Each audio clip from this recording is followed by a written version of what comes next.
Welcome, dear listener, to the Sleepy Storyteller.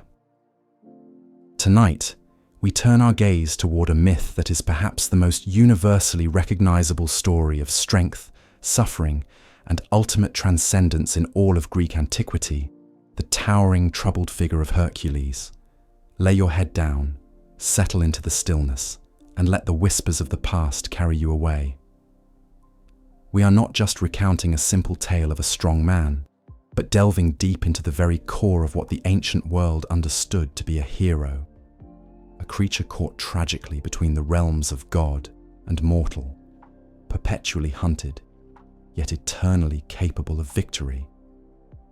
To truly understand Hercules, or Heracles as the Greeks knew him, a name ironically meaning glory of Hera, we must begin with his divine parentage and the intricate, often cruel weaving of fate that marked his life even before his first breath. The tale is rooted in the royal lineage of Perseus himself, a line of powerful men, but none would shine as brightly or suffer as greatly as the one who was to come. His mother was Alcmene, a princess of outstanding beauty and virtue, a woman of deep Mycenaean roots, and wife to the renowned warrior Amphitryon, king of Tiryns. Alcmene's devotion was absolute, yet it was this very devotion that became a subtle instrument in the hands of the king of the gods, Zeus. Amphitryon was away, campaigning against the Taphians and Teleboans, seeking vengeance for the death of Alcmene's brothers. The absence of the legitimate husband created the perfect, deceitful window for Zeus's desires. The king of Olympus, notorious for his stratagems and disguises, presented himself to Alcmene. He did not arrive merely looking like Amphitryon. He was so convincing that he even recounted the entire detailed story of the successful campaign, right down to the nuances of the battles fought and won. This act of divine deception was not a fleeting encounter. To make the night stretch into a period of maximum potency and pleasure, Zeus commanded the sun god, Helios, to delay his rising and instructed Hermes, the messenger, to make sure the lunar gods, Selene and Luna, also held their course. The single night was elongated to the length of 3 full nights, blurring the lines of time and reality for Alcmene, ensuring the conception of a son who would bear the overwhelming power of a god.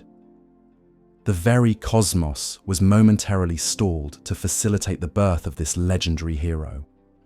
When the true Amphitryon returned later that day, he was, understandably, confused by his wife's lack of effusive greeting. His own subsequent union with Alcmene that night would lead to the conception of a second, mortal son, Iphicles, born shortly after his half-brother. The impending birth of this exceptionally powerful child did not escape the notice of the gods on Mount Olympus. In a moment of hubris, a characteristic that often defined his divine family, Zeus boasted openly to the assembled gods and goddesses that a child was soon to be born who was descended from him, one destined to rule over all his neighbors.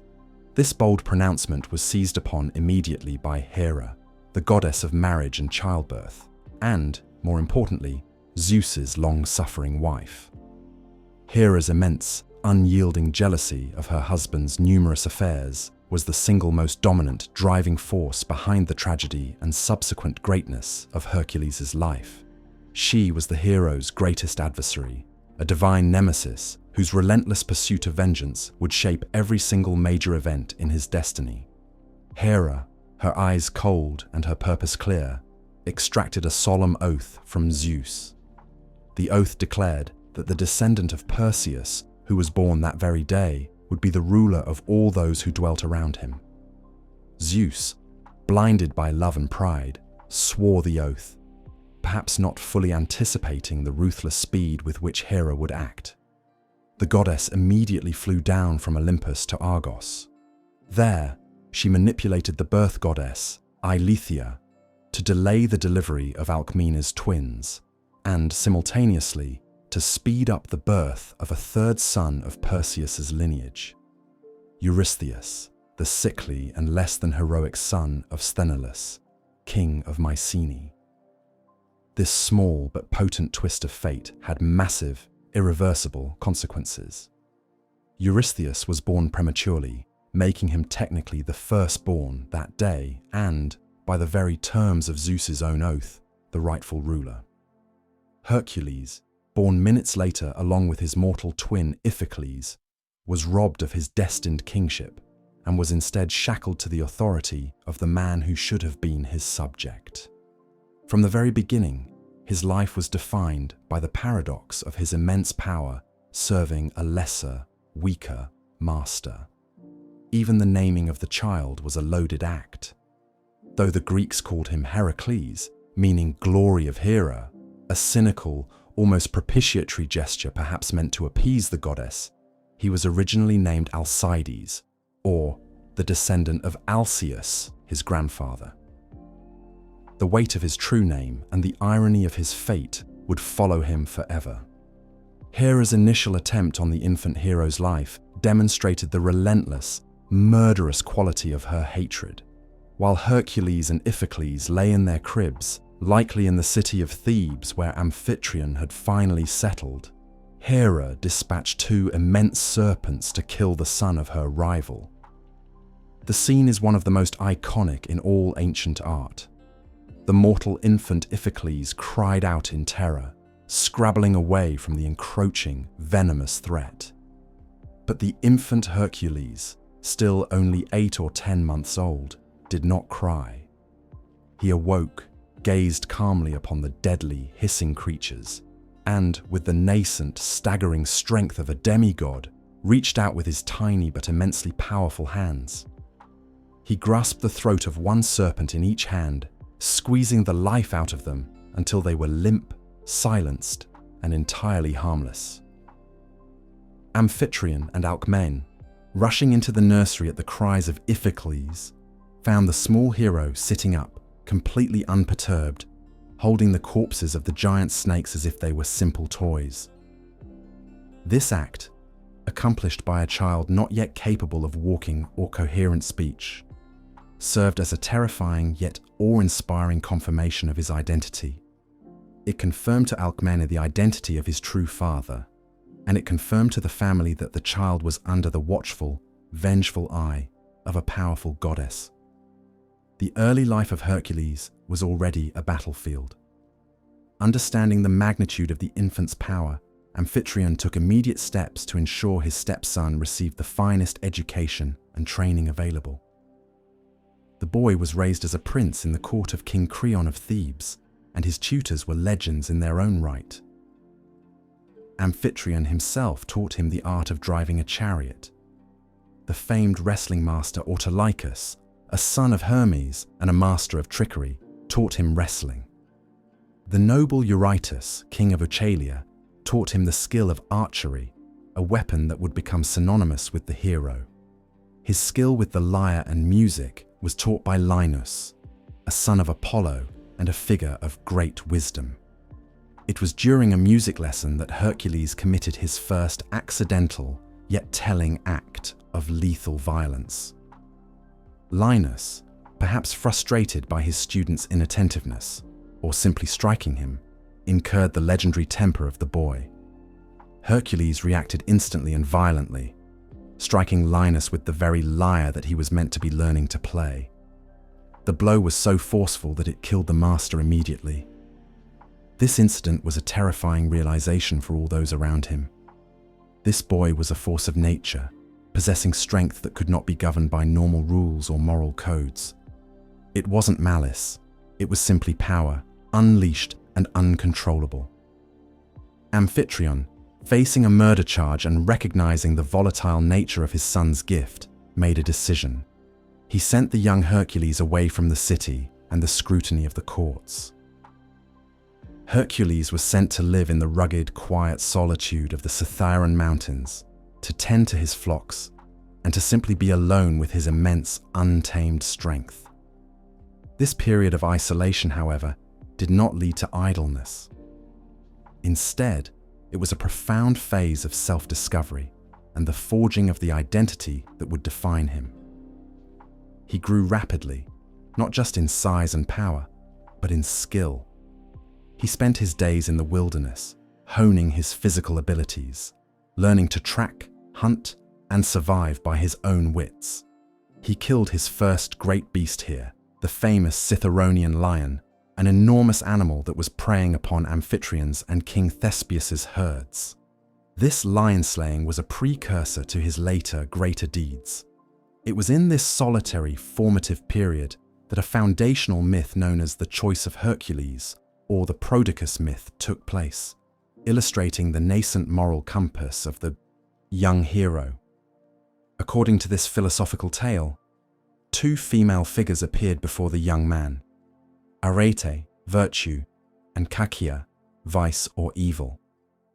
Kakia, alluring and promising a life of ease, pleasure, and effortless enjoyment, urged him to take the easy road, suggesting that his great strength should be used only for his own gratification and comfort. Arete, however, appeared rugged, plain, and resolute.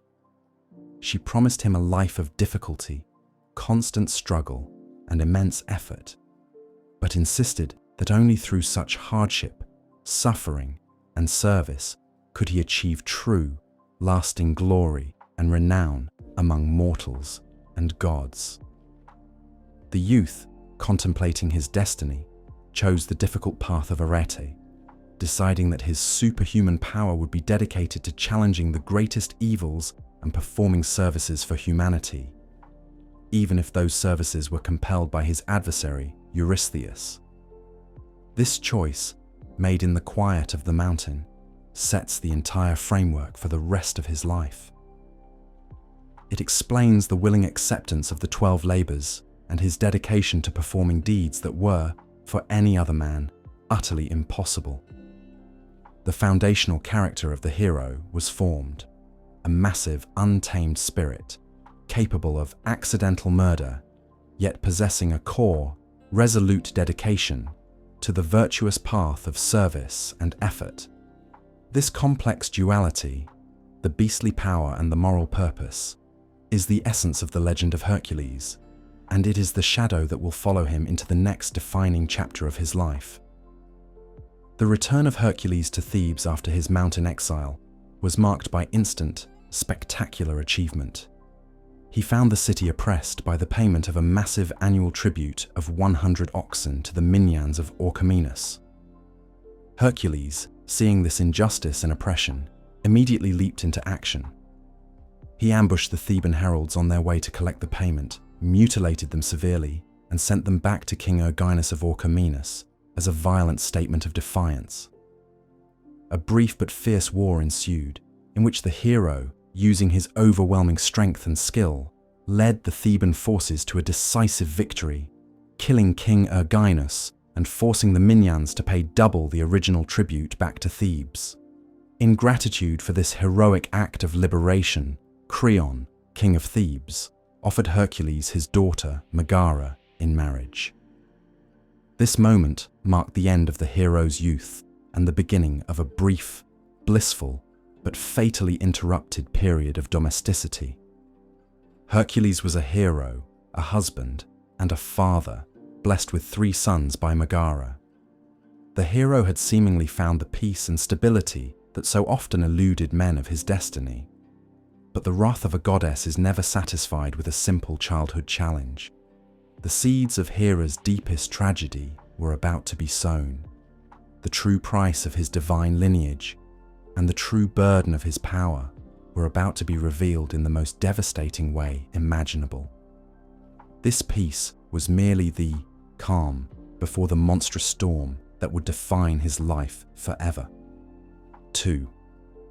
Youth, marriage, and the fateful madness. The silence of the mountain retreat, where Hercules made his noble choice between virtue and vice, was replaced by the joyful, bustling sounds of a home. We left our hero in Thebes, where his defeat of the minions had secured freedom and earned him a kingdom's gratitude, culminating in his marriage to Megara, the daughter of King Creon. This was perhaps the only period in the hero's long, tormented life where he knew uncomplicated, true peace. The great club was laid aside, the heavy lion skin of Cithaeron was draped upon a wall, and the vast strength of the son of Zeus was focused on the simple, yet profound, acts of domestic life.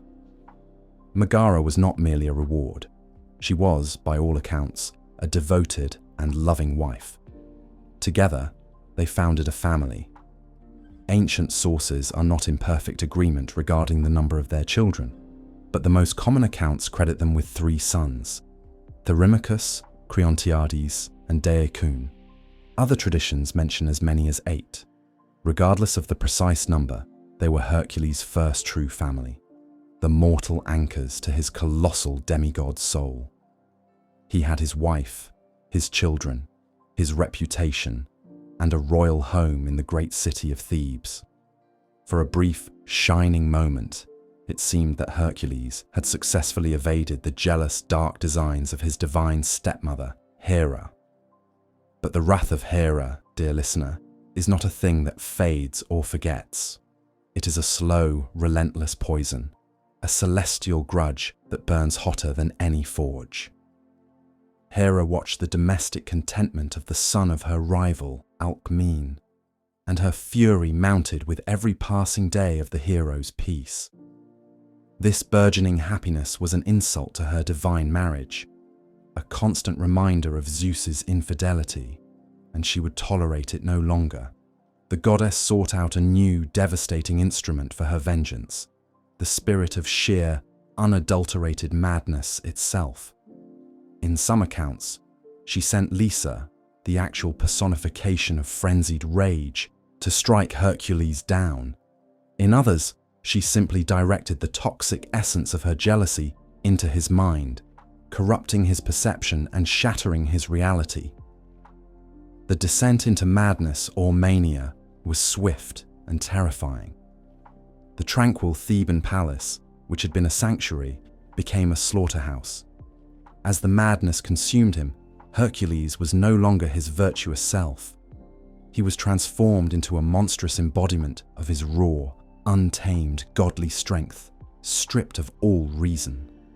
The world warped before his eyes. His cherished wife, Megara, became an imagined enemy, perhaps Hera herself in disguise, or the wicked tyrant Lycus, a figure from some versions of the myth who had seized Thebes. His beloved children were no longer his sons, but perceived threats, the hateful offspring of his enemies, or merely obstacles to be crushed. With the unholy strength that allowed him to strangle the 2 massive serpents in his cradle, he turned his power inward upon his own family. In the span of a desperate, horrific few moments, Hercules murdered his 3 sons, and in most accounts, killed Megara as well. The destruction was complete, brutal, and immediate. The sources often emphasize the grotesque, almost mechanical nature of the violence. He is said to have slain them by shooting them with his arrows or by throwing them into a raging fire, actions reflecting the terrifying, indiscriminate nature of his unreasoning strength. Then, just as suddenly as it descended, the divine rage subsided. The dark mist lifted, leaving the palace silent, steeped in the overwhelming reality of what he had done. Imagine the waking. Imagine the moment of return to sanity, finding himself standing amidst the wreckage of his life, surrounded by the corpses of the very people he loved, more than life itself. The hero, the one who lived by the code of service and virtue, was now polluted by the ultimate crime: filicide, the murder of his own children and his wife. The grief that flooded Hercules was not merely sorrow, it was an oceanic wave of despair, guilt, and the terrifying realization that his own power was the greatest threat to his happiness. The contamination, or miasma, that now clung to him was profound, making him utterly untouchable and unacceptable to both men and gods. His father, Amphitryon, or in some sources, his cousin, the noble Theseus, king of Athens, found him in this state of suicidal remorse. Hercules, crushed and seeing no path to redemption, considered taking his own life. It was Theseus who, according to one major account, pulled him back from the precipice, reminding him that a true hero does not choose the easy escape of death, but must confront and atone for his terrible deeds. The hero knew he needed divine purification and guidance. He was a hero whose very existence was a crime against the natural order, and only a direct intervention from the highest authorities could chart a course for cleansing. He embarked on a journey of penitence, traveling across the Greek mainland until he reached the sacred sanctuary high on the slopes of Mount Parnassus, Delphi, the center of the world.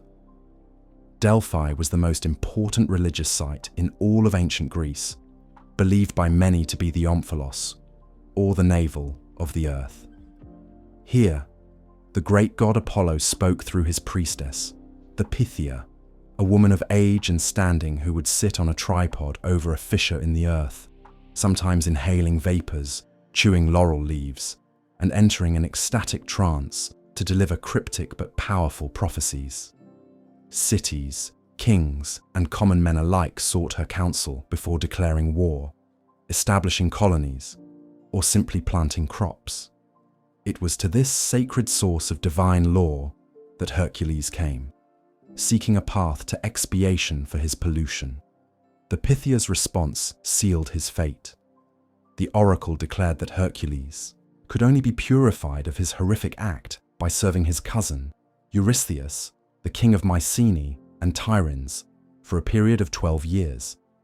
He was commanded to perform whatever 10 tasks Eurystheus demanded of him, no matter how impossible or dangerous they might be. Only upon successful completion of this period of servitude and these deeds would he be purged of the miasma and, crucially, granted the ultimate, supreme reward, immortality. It was at this profound moment of absolute submission that the hero truly acquired the name by which we know him. Up until this point, he had been Alcides, but the Pythia, perhaps at the subtle urging of the vengeful Hera who still guided the fate of her stepson, formally addressed him as Heracles, meaning the glory of Hera. This name, marking his complete subservience to the very goddess who caused his downfall, became a perpetual, painful irony. His suffering would only lead to his glory, and that glory, in turn, would forever be linked to the name of his destroyer. The terms of the punishment were the ultimate humiliation for the world's strongest man. Hercules, the hero who had killed a lion with his bare hands as a youth and liberated the great city of Thebes, was now bound to the service of Eurystheus, a man who was, by all measures, a wretched coward.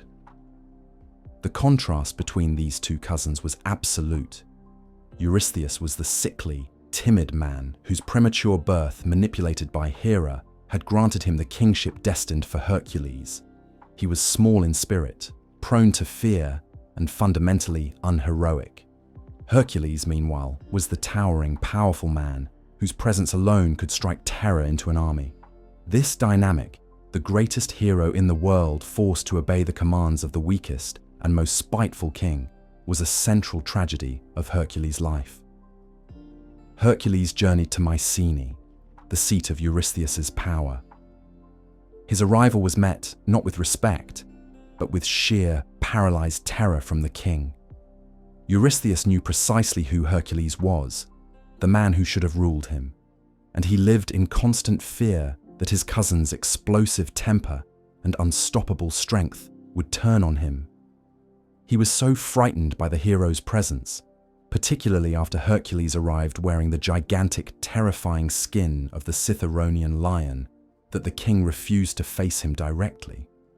In a move that perfectly encapsulated his cowardice and petty spite, Eurystheus immediately did two significant things. First, he ordered that Hercules never again be allowed to enter the city walls of Mycenae. From that point forward, Hercules was required to display the proof of his completed labors outside the city gates. Second, and even more dramatically, the king ordered his smiths to construct a massive bronze jar. This jar was buried halfway into the earth within the walls of the citadel.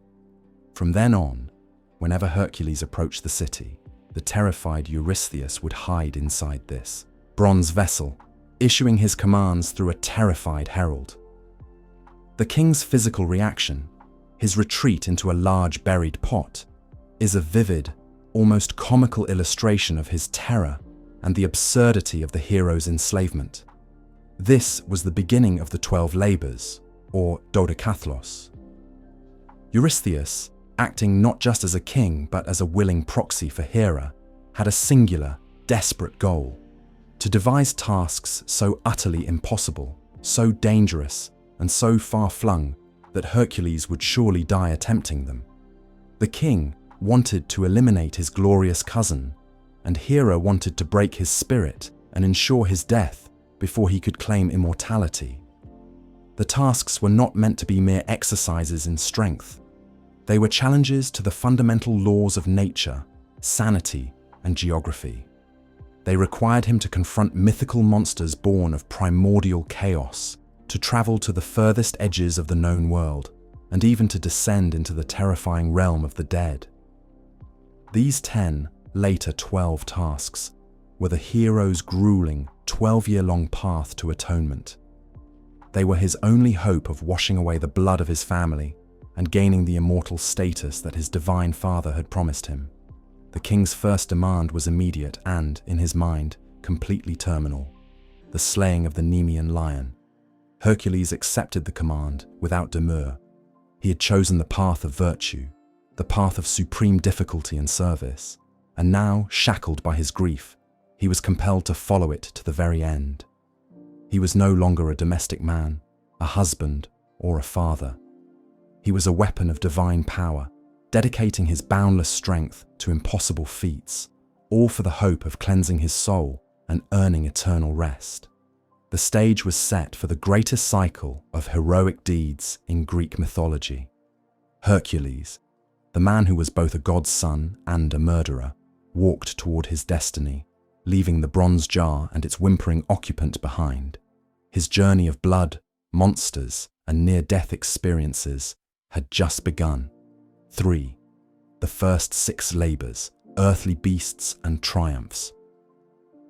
And so, dear listener, we arrive at the core of the myth, the furnace in which Alcides, now known as Hercules, the glory of Hera, was tempered into the immortal hero.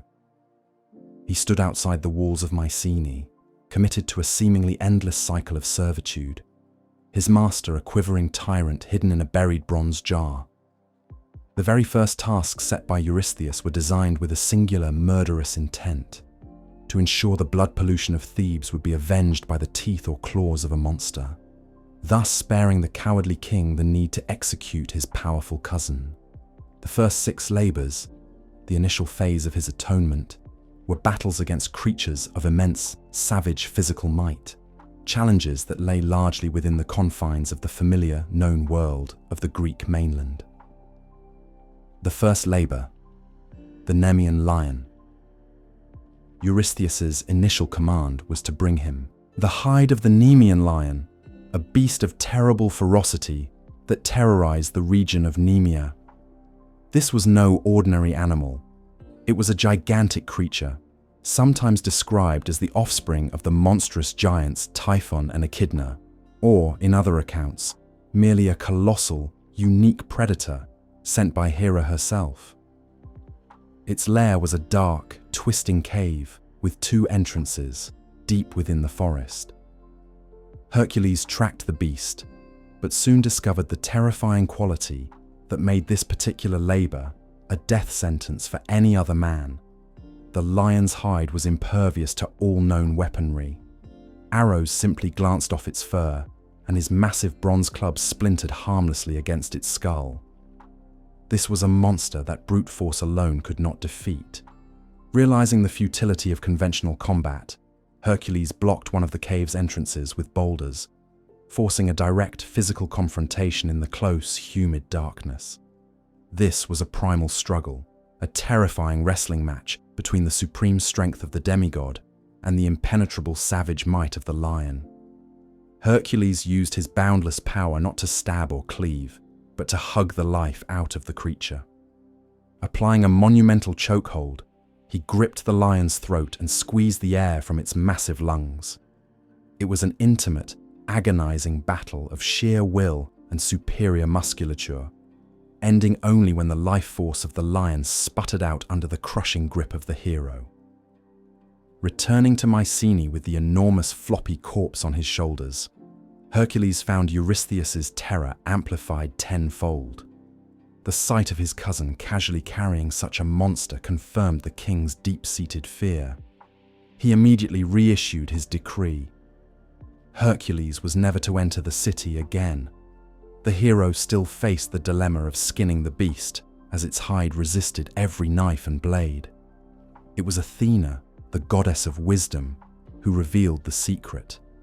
The lion's own claws were the only instruments sharp enough to penetrate its hide.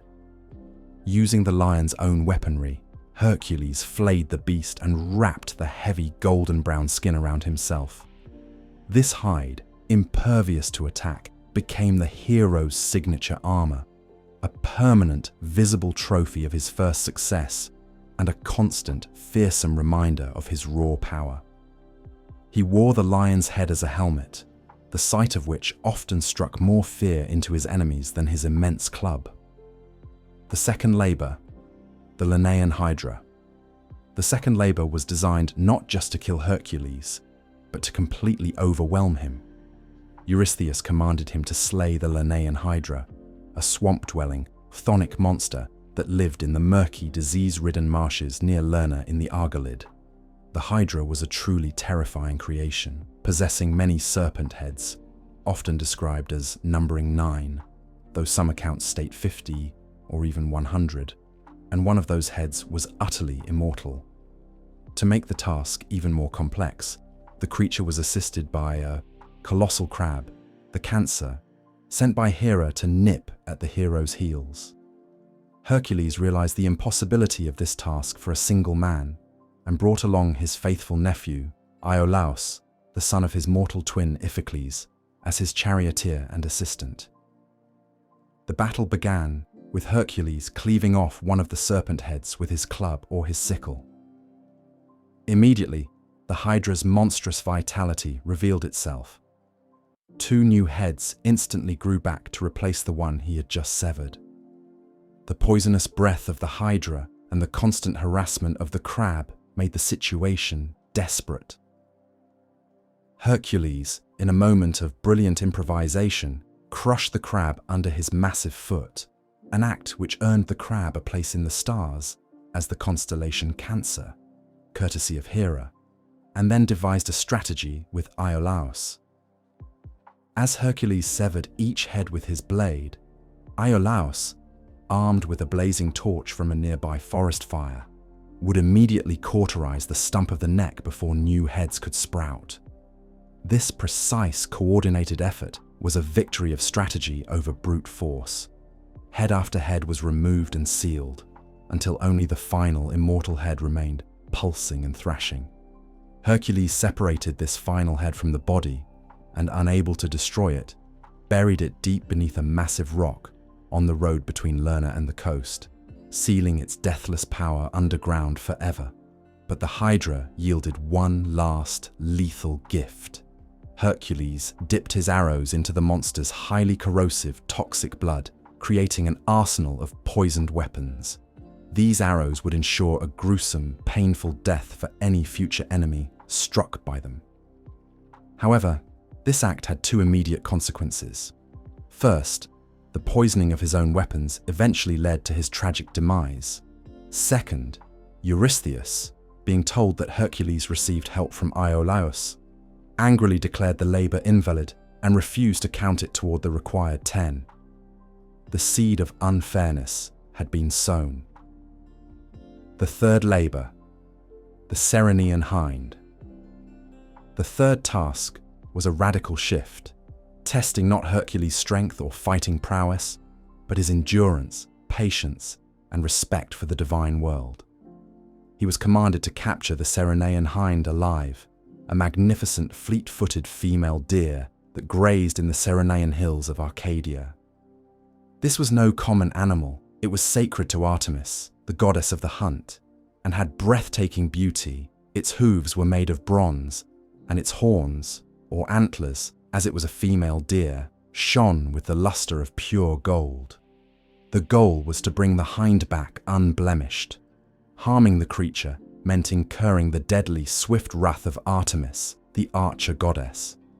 Hercules spent a full year hunting this animal.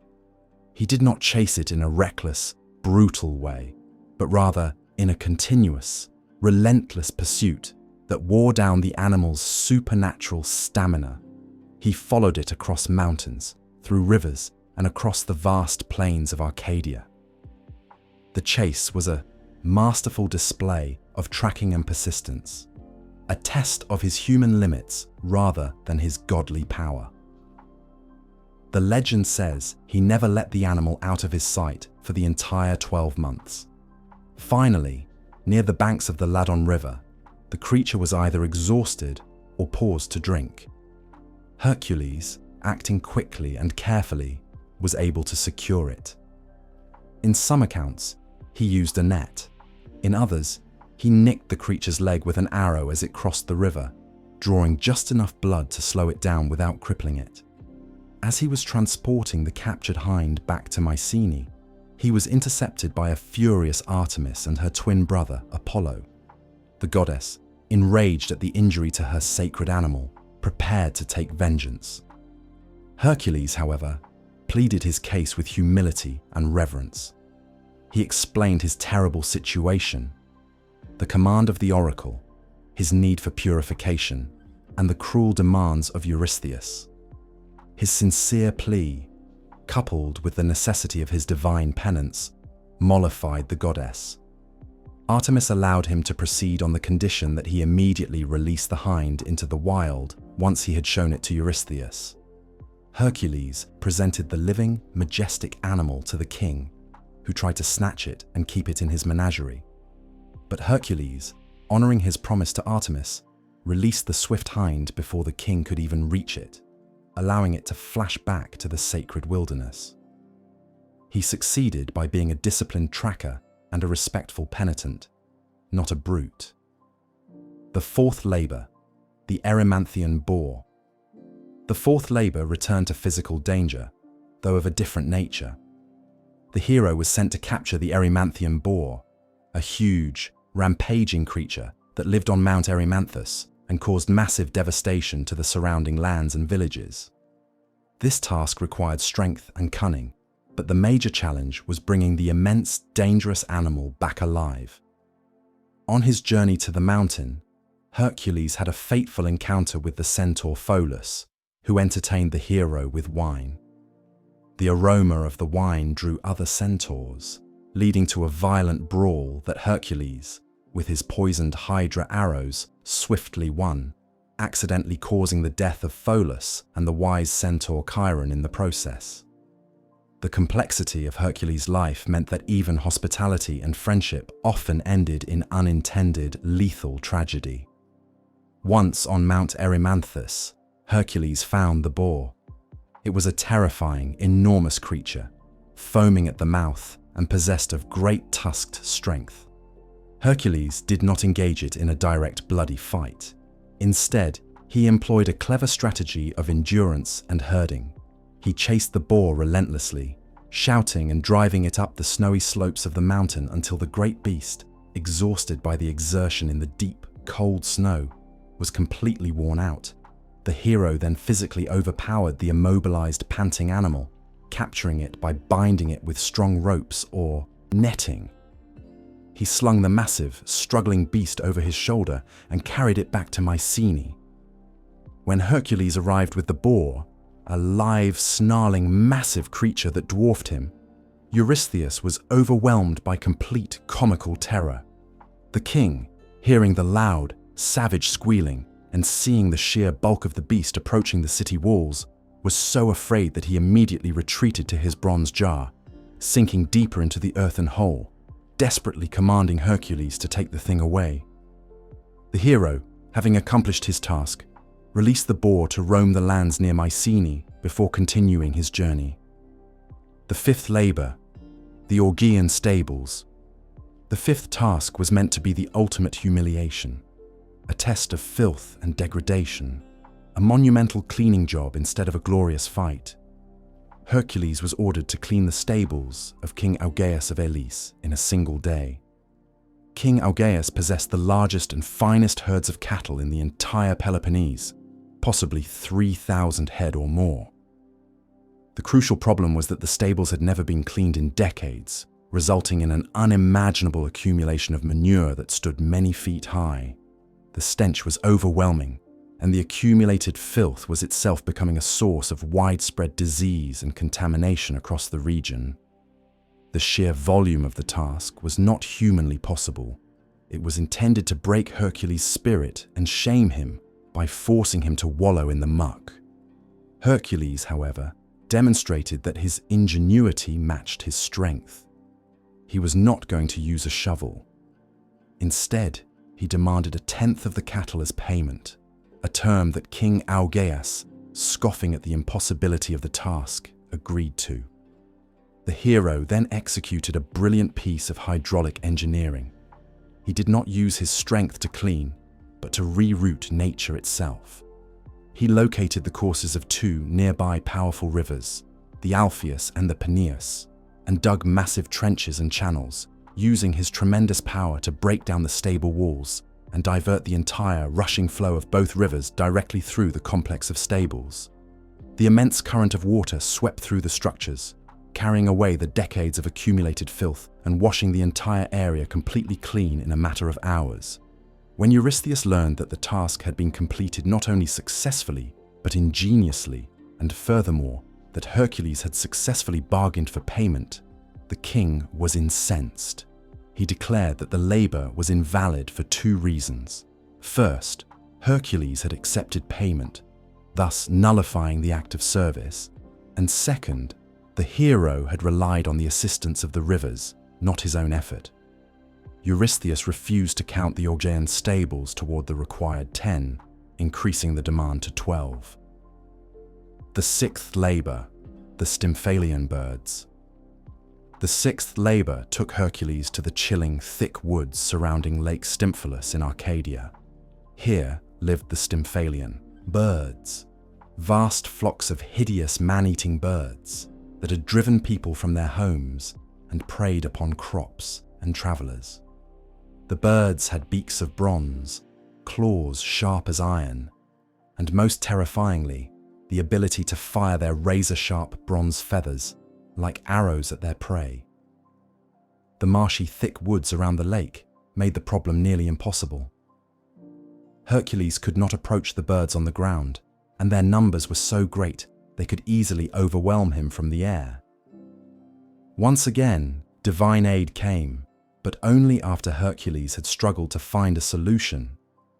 The goddess Athena, watching his efforts, descended and presented him with a pair of large bronze castanets, or rattles, that had been forged by the divine craftsman, Hephaestus.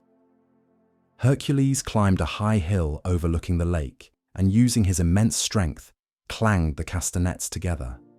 The noise they produced was colossal and terrifying, a shocking sound that pierced the air and caused the entire massive flock of birds to erupt into a panicked flight.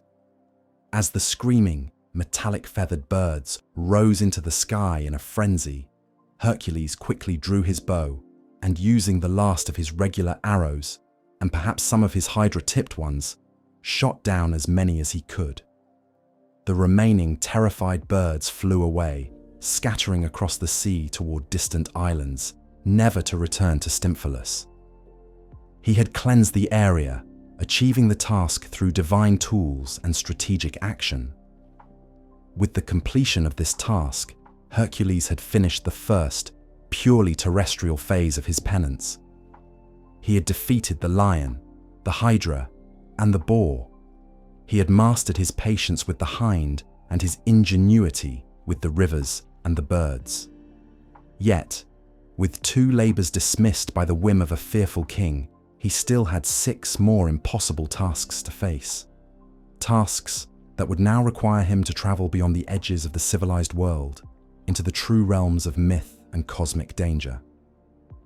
4. The final 6 labors, journeys to the edges of the world. With the first 6 labors complete, or more accurately, with 6 impressive feats achieved and 2 spitefully dismissed, the nature of Hercules' penance fundamentally changed. The challenges were no longer confined to the familiar landscape of the Greek mainland. They were now tasks of cosmic travel and confrontation with the most ancient, powerful, and primordial entities in the Greek imagination. Eurystheus, increasingly desperate to be rid of his terrifying cousin, began sending Hercules on journeys that stretched to the very edges of the known world, testing not just his strength, but his endurance, his capacity for negotiation, and his willingness to face death itself. The hero's atonement became a map of the ancient world's mythological geography. The 7th labor, the Cretan bull. The 7th command was to sail to the island of Crete and bring back the ferocious Cretan bull. This was not merely a large animal. It was a beast of great significance, magnificent and snow-white, sent to King Minos either by Poseidon, the sea god, or by Zeus himself. It was originally intended as a sacrifice, but Minos, captivated by its beauty, had spared it, incurring divine anger. The bull, driven mad by Poseidon, now rampaged across the island, tearing up olive groves and terrifying the population. When Hercules arrived, he approached King Minos and requested permission to take the bull.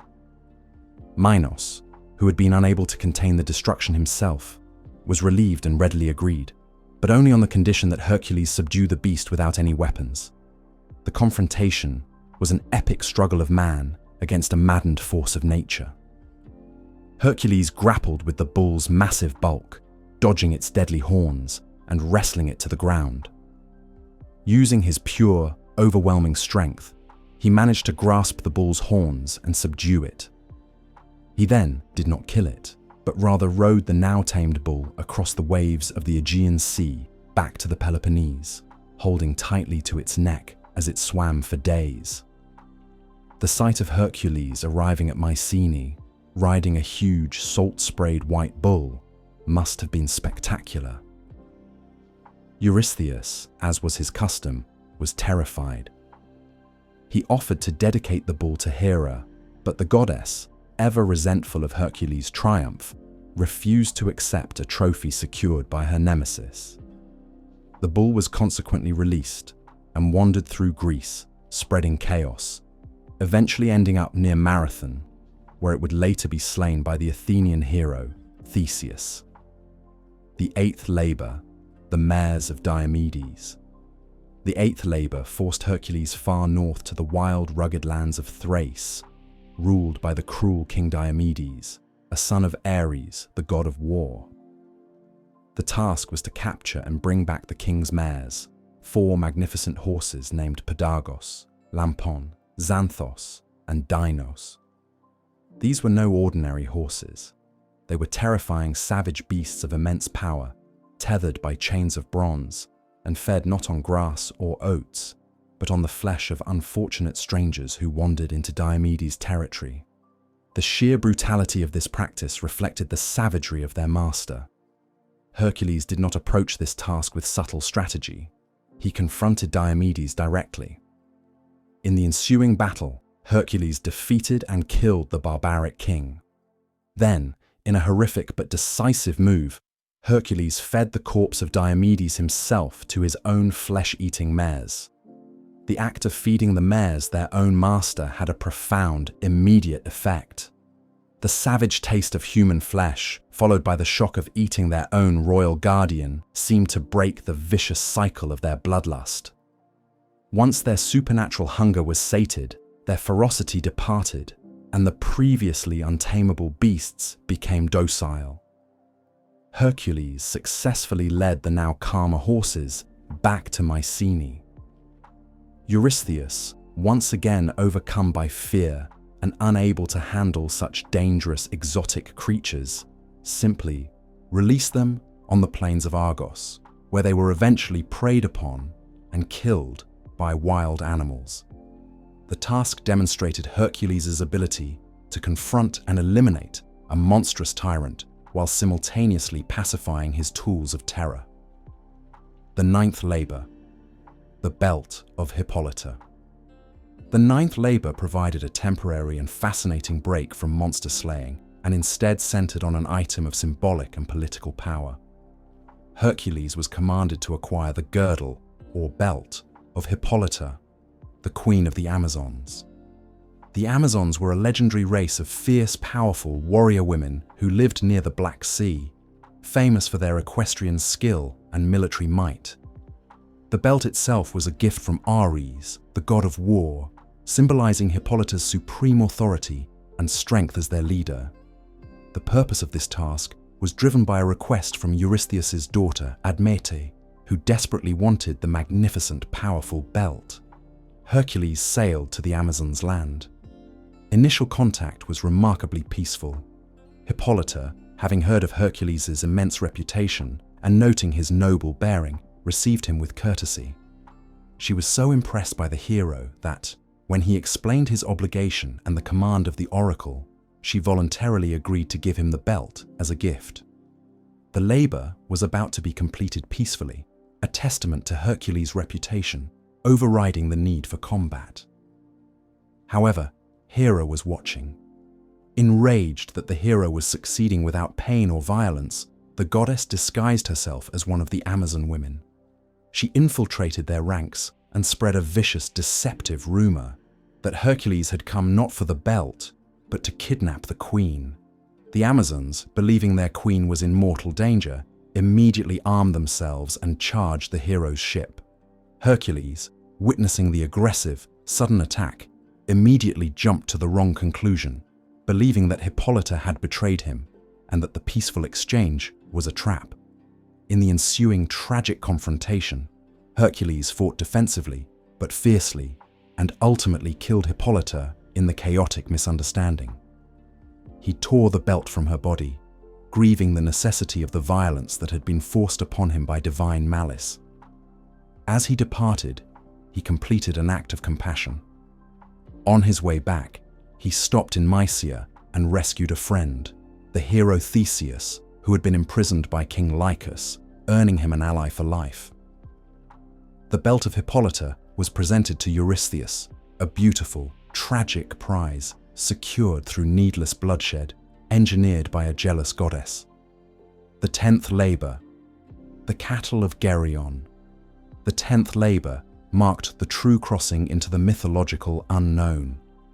Hercules was commanded to bring back the cattle of Geryon from the island of Erythea, a name meaning the Red One, located in the far Western Ocean, often identified with the area near modern-day Spain. This was the true edge of the world, a journey into the boundless, terrifying realm of Oceanus. To make the immense journey, Hercules had to cross the scorching deserts of Libya. Furious at the unrelenting heat of the sun, the hero, in a moment of legendary audacity, shot an arrow toward Helios, the sun god. Helios, rather than being angered by this display of reckless demigod pride, was so impressed by Hercules' sheer boldness that he lent the hero his own vast golden goblet, a gigantic cup in which the sun god sailed across the ocean every night. Hercules used this massive vessel to sail to Erythea. Erythea was ruled by the fearsome giant Geryon, a monstrous figure with 3 heads and 3 sets of bodies joined at the waist, who wore 3 helmets and bore 3 shields. His prized, deep red-coloured cattle were guarded by the shepherd Eurytion and his immense 2-headed dog, Orthrus, the savage brother of Cerberus. As soon as Hercules stepped ashore, the watchman of the island spotted him. Orthrus, the 2-headed canine, attacked first. Hercules quickly dispatched the monstrous dog with a single massive blow of his club. Eurytion, the herdsman, quickly followed, only to be killed by the hero's hydra-poisoned arrows. Finally, Geryon himself appeared, charging Hercules in full armor, wielding his 3 spears. Hercules did not hesitate. He slew the triple-bodied giant with a single massive hydra-tipped arrow, a poison so potent it killed all 3 bodies instantaneously. The immense task of retrieving the cattle was finished, but the labor had only just begun. The journey back was a grueling, massive undertaking, guiding a massive herd of cattle all the way from the Western Ocean across Europe and back to Greece.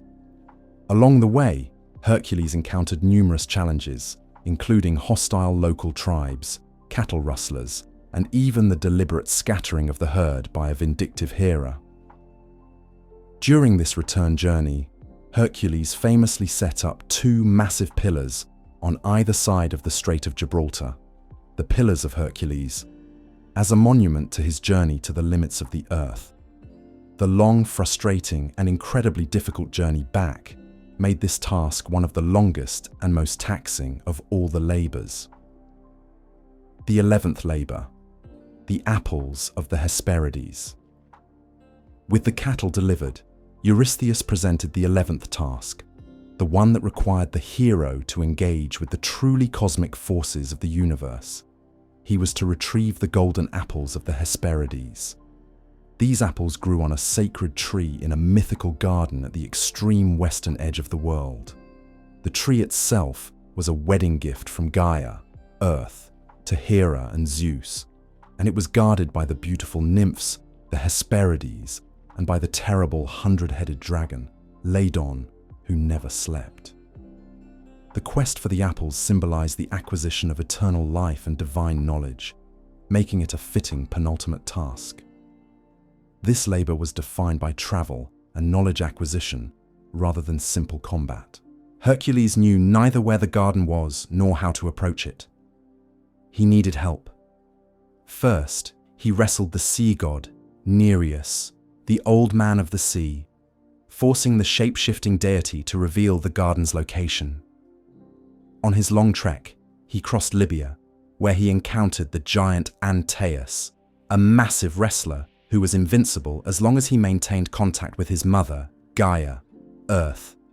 Hercules defeated him not by strength, but by strategy, lifting the giant high above the ground and crushing him in a mid-air bear hug, severing his connection to his source of power. He eventually made his way to the place where Atlas, the immense titan, stood holding the heavens upon his shoulders. Some accounts state that Hercules simply slew the dragon Ladon and took the apples himself. However, the more famous and poignant version involves a cunning deal. Hercules convinced Atlas, the father of the Hesperides, to retrieve the apples for him, offering to take the weight of the celestial sphere upon his own shoulders while the Titan was away. Atlas, relieved of his eternal burden, easily fetched the golden fruit. However, Atlas, once free, decided he would not take the weight back. In a brilliant act of quick thinking, Hercules played upon the Titan's vanity. He agreed to take the burden back forever, but asked Atlas to momentarily hold the sky again while he adjusted the lion skin padding on his shoulders for a better fit. As soon as Atlas took back the crushing weight of the heavens, Hercules snatched the golden apples, thanked the Titan, and walked away, leaving Atlas once more shackled to his eternal penance. The apples were presented to Eurystheus, but because they were sacred, Athena promptly returned them to the Hesperides garden, ensuring the cosmic balance was restored. The 12th labor, the capture of Cerberus. The final, 12th labor was the ultimate confrontation, a descent into the realm of the dead. Hercules was commanded to descend into the underworld and bring back the fearsome, 3-headed guardian dog, Cerberus. This was a task not just of bravery, but of divine transgression. No living mortal was meant to leave the domain of Hades. Before he could attempt this, Hercules first traveled to Eleusis to be initiated into the Eleusinian mysteries, sacred rites dedicated to Demeter and Persephone. This initiation was essential as it purified him of the blood pollution from his earlier killings, and gave him the necessary protection and reverence for the chthonic powers of the underworld. Guided by Hermes and Athena, Hercules found the secret entrance to Hades, often placed in the depths of the Peloponnese. He successfully crossed the river Styx with the help of Charon, the ferryman, who was only slightly hesitant to allow a living man passage. In the underworld, the sight of the mighty living hero caused ghosts and demons to flee in terror. He freed the hero Theseus from a chair of oblivion and had a brief, polite encounter with the ghost of the hero Meleager. Finally, he stood before the thrones of Hades and Persephone, the king and queen of the dead. Hercules, with his usual directness, requested permission to take Cerberus. Hades, perhaps impressed by the sheer audacity of the hero who had successfully entered his realm alive, agreed, but set a single, impossible condition. Hercules must subdue the monstrous dog using absolutely no weapons, relying only on his own strength, the lion-skin armor, and his bare hands. Cerberus was a terrifying beast, a grotesque mixture of dog, dragon, and serpent, with 3 massive heads, a mane of snakes, and a venomous serpentine tail. The battle that followed was the most agonizing of Hercules' life. He clamped his immense arms around the central neck of the beast, ignoring the snapping jaws of the other 2 heads, the venom dripping from its breath, and the lashes of its tail. He squeezed with all the force of the son of Zeus, applying a chokehold even mightier than the one he used on the Nemean lion, until the great dog, choking and bellowing, finally submitted to the superior power of the living demigod. Hercules slung the immense drooling 3-headed monster over his shoulder and dragged it, whining and struggling, back up to the surface world. When they reached the light of day, the dog's saliva, hitting the ground, instantly sprouted the poisonous herb, aconite, or wolfsbane. He marched the terrifying creature directly to Mycenae. Eurystheus, seeing the ultimate symbol of death and the underworld trotting into his presence, was absolutely shattered by fear. He did not issue a single word of command or instruction. He simply and immediately declared the term of service complete and ordered Hercules to return the dog instantly to the underworld.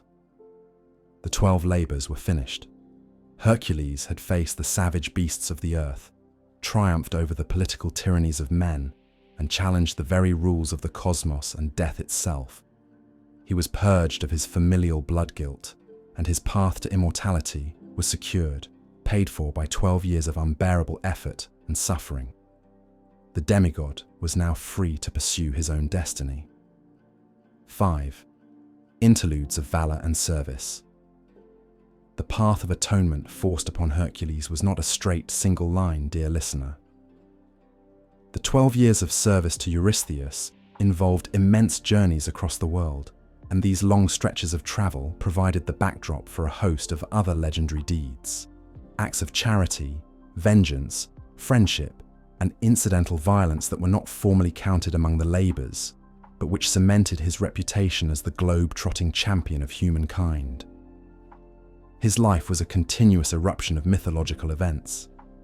The time he spent traversing mountains and sailing across unknown seas placed him directly into the orbit of other great mythological figures, and in every encounter, his boundless energy and fierce moral conviction compelled him to intervene.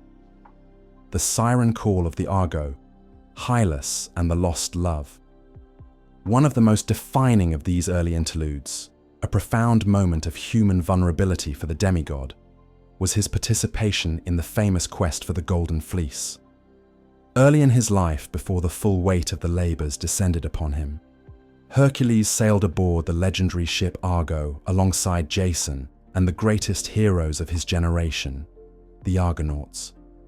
Imagine the sight, the sleek, 50-oared vessel cutting through the sea, manned by men who would become the foundation of Greek heroic history, and at the prow, the magnificent, silent figure of Hercules, his lion-skin cloak billowing in the wind. The sheer physical presence of the son of Zeus ensured a sense of invincibility, and he distinguished himself immediately. When the Argonauts landed at Mysia, an area near the Sea of Marmara, Hercules, with his immense strength, quickly snapped the ship's rudder when it broke, necessitating a stop to replace the enormous piece of timber. It was in Mysia that tragedy struck, tearing Hercules away from the quest. Traveling with him was his beloved companion Hylas, a handsome youth whom Hercules deeply cherished and whom he had taken on as his squire and apprentice. Hylas went ashore to draw fresh water from a spring. The spring was the sacred home of the Naiads, water nymphs, and as Hylas knelt to fill his bronze pitcher, the nymphs, captivated by his beauty, reached out from the clear water. They pulled the young man down into the depths, intending to keep him as their companion forever. Hercules, missing Hylas, searched frantically. He roared Hylas's name across the forest, his voice shaking the trees. The grief and anxiety of the hero were palpable and overwhelming. He was aided in his search by the other Argonaut, Polyphemus, but the quest for the fleece could not wait. The Argo was eventually forced to sail without them. Some accounts suggest that the rest of the crew, particularly Jason, worried that Hercules' immense volatile energy and his grief over Hylas were too disruptive for the cohesive nature of the quest.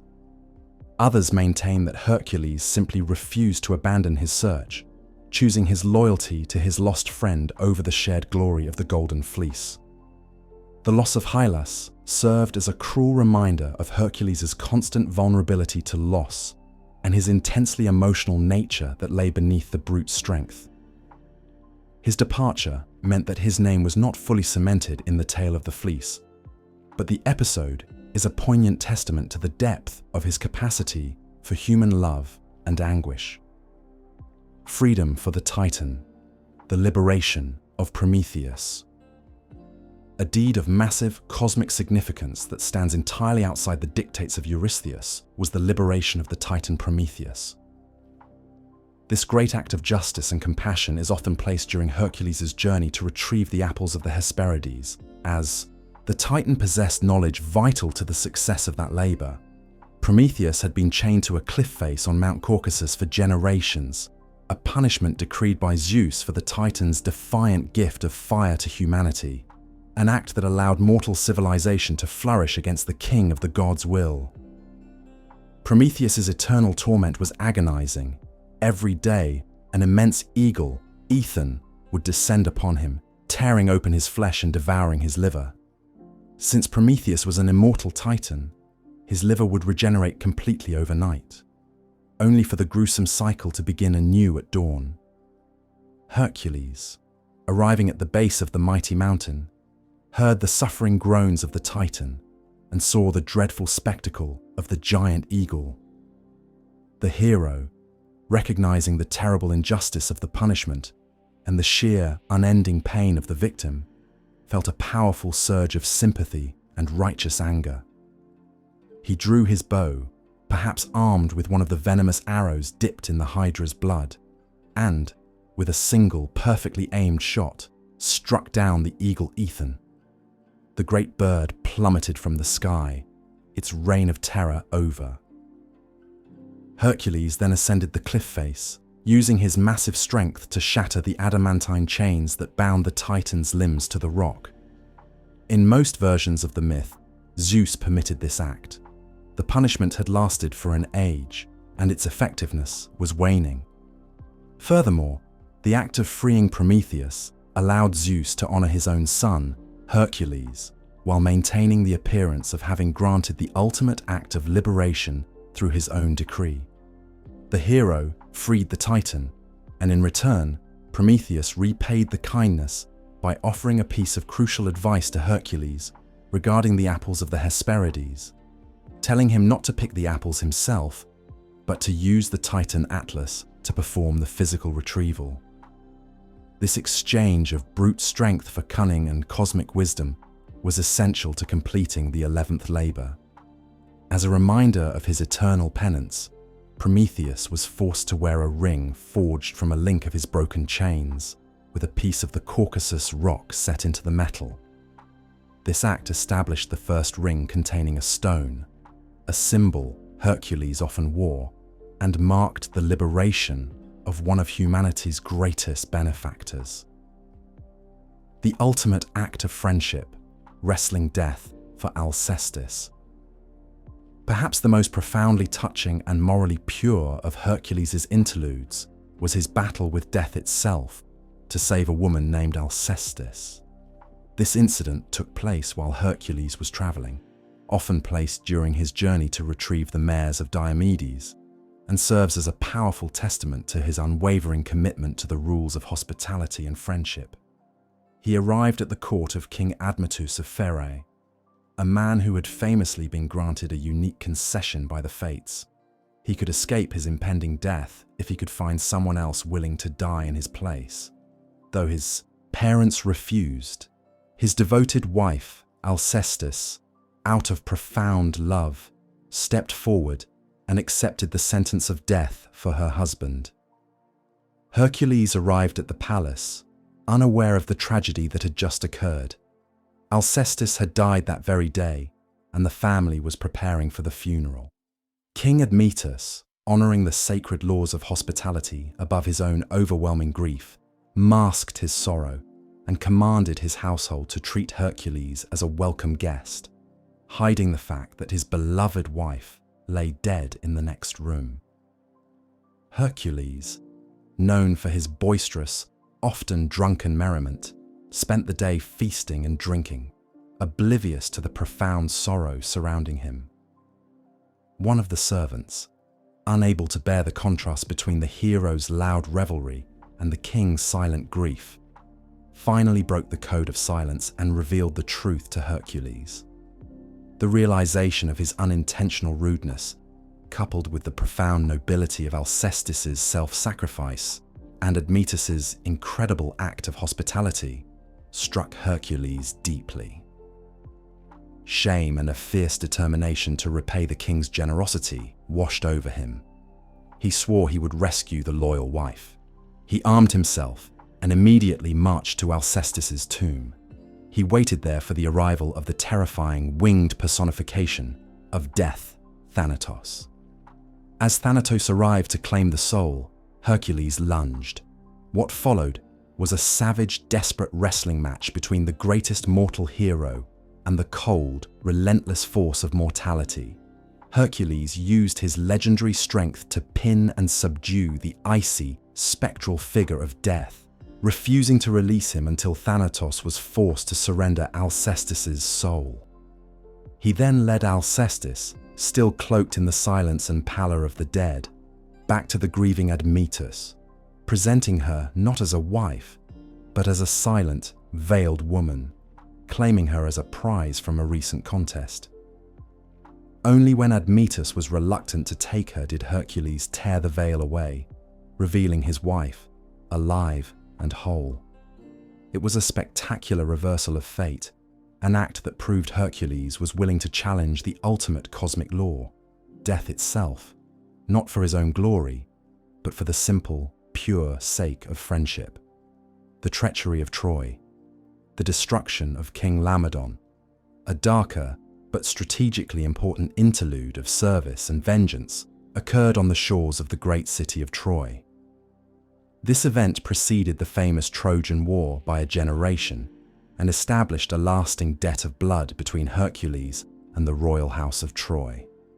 The tale began when King Laomedon of Troy, the father of Priam, was commissioned to build the massive, beautiful, and impregnable walls of his city. He hired two powerful exiled gods, Apollo and Poseidon, to perform the construction, promising them a grand payment. However, once the massive task was complete, the treacherous Laomedon refused to pay the gods their promised fee. In divine retaliation, Poseidon sent a terrible sea monster, the Cetus, to ravage the Trojan coast, and Apollo afflicted the city with a devastating plague. The only way to save Troy, an oracle revealed, was for King Laomedon to sacrifice his own beautiful daughter, Hesione, to the ravenous monster. It was precisely at this moment that Hercules arrived, having just returned from an adventure or passing through on one of his long labors. He found the princess chained to a rock by the sea, awaiting the monster's arrival. Hercules, ever the opportunist for glory and service, struck a bargain with the desperate king. He would kill the monster and save the princess in exchange for Laomedon's magnificent, immortal horses, the very ones Zeus had given to Laomedon's ancestor, Tros. Hercules slew the sea monster, either by engaging it in a bloody terrestrial fight or by leaping down the creature's throat and hacking its vitals until it collapsed dead on the beach. He freed Hesione, expecting his promised payment. But Laomedon was not only cruel to gods, he was faithless to heroes. Once his daughter was safe, the king flatly refused to hand over the divine horses. Hercules, unable to deal with the king immediately due to the urgency of his servitude to Eurystheus, was forced to swallow the insult and depart. The delay, however, was only temporary. Years later, after his servitude was complete and his personal power was unshackled, Hercules returned to Troy, leading a small but powerful private army of heroes. This was no simple battle. It was a full-scale war of vengeance. Hercules successfully besieged and sacked the great city of Troy, killing Laomedon and all of his sons, except for the young Podarces, who was later ransomed and given the new name Priam, meaning the ransomed one, the future king who would later fight the Greeks in the more famous Trojan War. Hercules then awarded the princess Hesione to his companion Telamon as a prize. The sacking of Troy by Hercules, a generation before the famous Achaean expedition, established a deep, foundational Greek claim of vengeance against the city, demonstrating that Hercules' sense of justice and repayment of insult was relentless and absolute. These interludes, dear listener, define the breadth of Hercules' character, the deep devotion in his search for Hylas, the selfless compassion in freeing Prometheus, the loyalty in rescuing Alcestis, and the ferocious commitment to justice in destroying Laomedon. These were the true works of the hero, freely chosen acts of virtue that shone brighter than the labors themselves, preparing him for the life that awaited him once his chains of service were finally broken. 6. Deianira, the centaur Nessus, and the seeds of tragedy. The completion of the 12 labors brought Hercules the freedom he had longed for, but not the peace. He was purified of the blood guilt that had haunted him for 12 long years, and the path to Olympus was cleared. Yet, the hero remained a figure of immense, unstable energy, a restless force of nature who carried the twin burdens of superhuman power and a tragically short temper. He was free, but still utterly human in his needs, seeking to found a new family and secure the stability that had been so violently stolen from him in Thebes. His quest for a new wife led him to the city of Calydon, ruled by King Oeneus.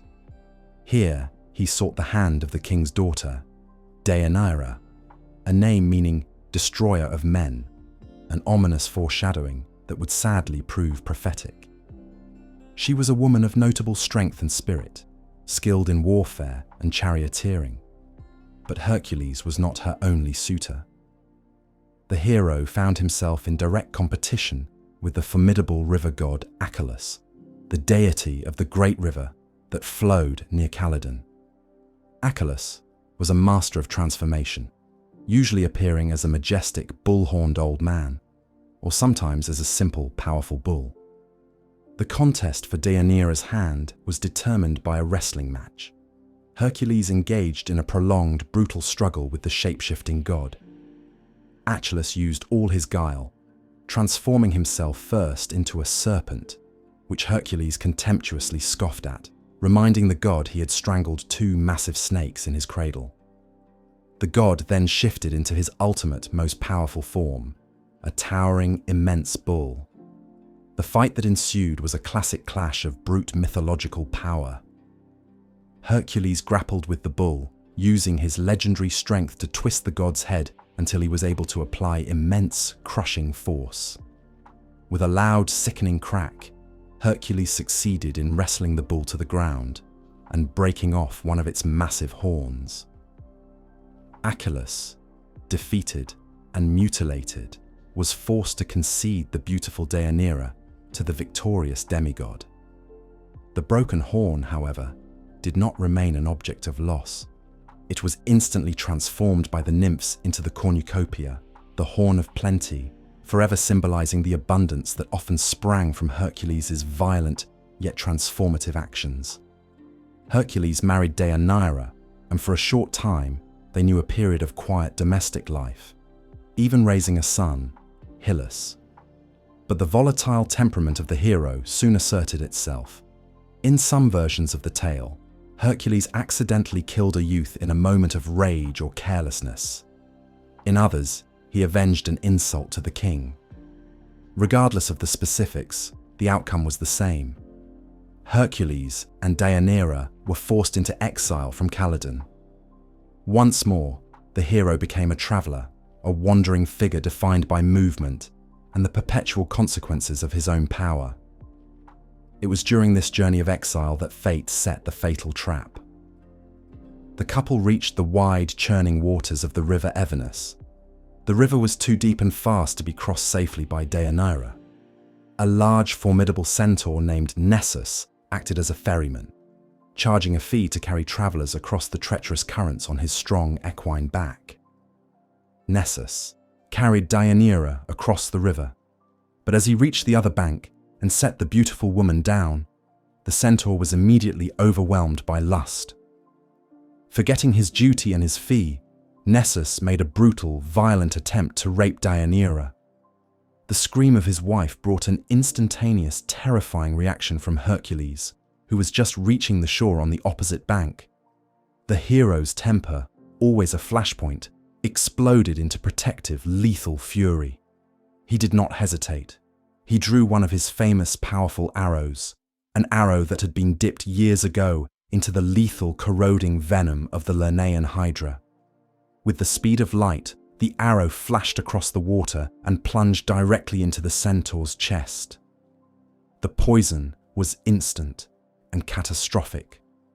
Nessus's powerful centaur blood was mingled with the incredibly potent, burning venom of the Hydra, creating a substance that was both supremely lethal and profoundly corrupted. The centaur collapsed, dying in agony on the bank of the river. But in his final, desperate moments, Nessus decided to exact a cunning, terrible vengeance. He saw the genuine anxiety and devotion in Deianira's eyes, and he knew how to weaponize her love and fear. With his last breaths, Nessus called out to Deianira, offering her a deceptive gift. He claimed that the blood spilling from his wound, the blood now mixed with the all-powerful, potent venom of the Hydra, was not just poison, but a potent, infallible love charm or filter. He insisted that if she ever feared that Hercules' massive reputation and wandering eye might lead him to abandon her for another woman, she should simply soak an item of clothing in the blood. This, he whispered with dying breath, would instantly and forever ensure that Hercules would never look at another woman again. Deianira, a woman utterly devoted to her turbulent husband and intensely aware of the constant temptations that followed the world's most powerful man, was instantly caught by the lie. She did not perceive the centaur's final, desperate act of spite. She carefully gathered some of the clotted blood, soaking it into a piece of white wool, and stored it away, a terrible secret and a comforting safeguard against the possibility of loss. This small, silent act of fear and love sealed the fate of the demigod. For several years the marriage continued. Hercules continued to travel, performing deeds that were not labors, but still necessary acts of purification or vengeance. However, his restless spirit, coupled with his ambition, soon led him to another fateful attachment.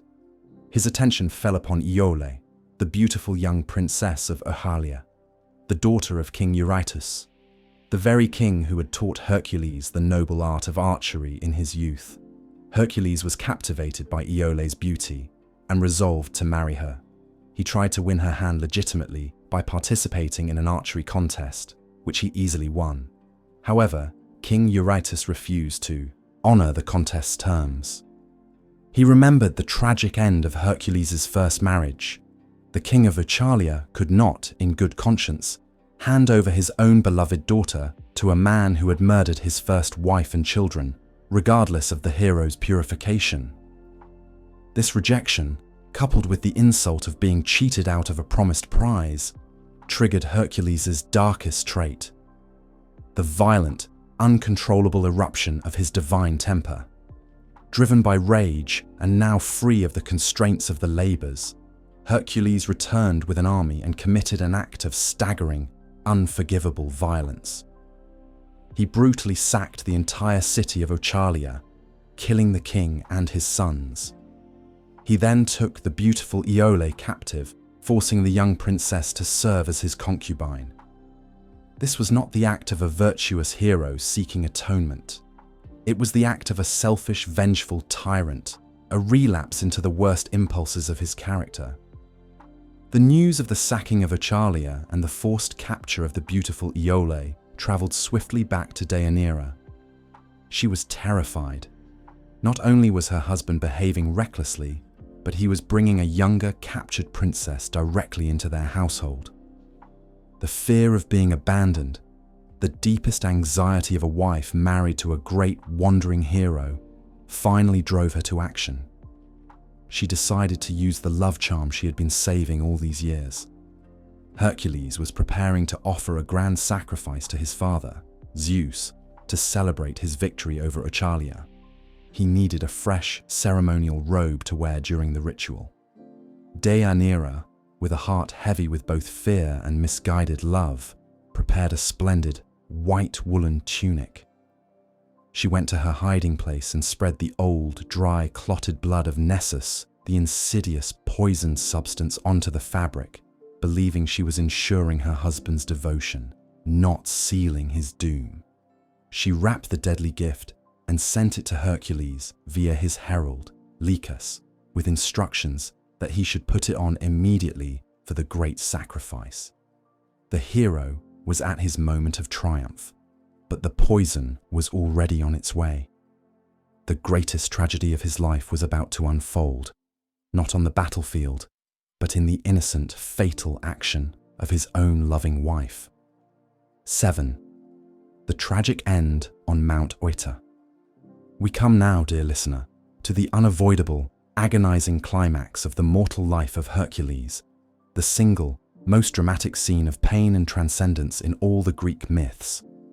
For a man who was the very embodiment of physical power, his end was decreed not by a monster or a hostile army, but by a subtle, insidious poison born of a centaur's dying spite and the misplaced love of his own devoted wife. The scene opens upon Mount Oeta, or in some accounts, the promontory of Sinaeum in Euboea. Hercules was standing amidst his followers, preparing a magnificent sacrifice to Zeus, his father, in celebration of his victory over Oechalia and the capture of the beautiful Iole. He was at the zenith of his power, his immense body radiating triumph and health. The pyre was ready, the offerings prepared, and all that remained was the ceremonial act. At that moment, the herald Lycus arrived, bearing the precious gift from his wife, Deianira, the splendid, freshly cleaned tunic, prepared, she believed, with a magical love charm. Hercules, delighted by his wife's attention and believing the robe was an act of reconciliation after the arrival of his captive, Iole, shed his great lion-skin cloak and joyfully donned the pristine white woolen garment.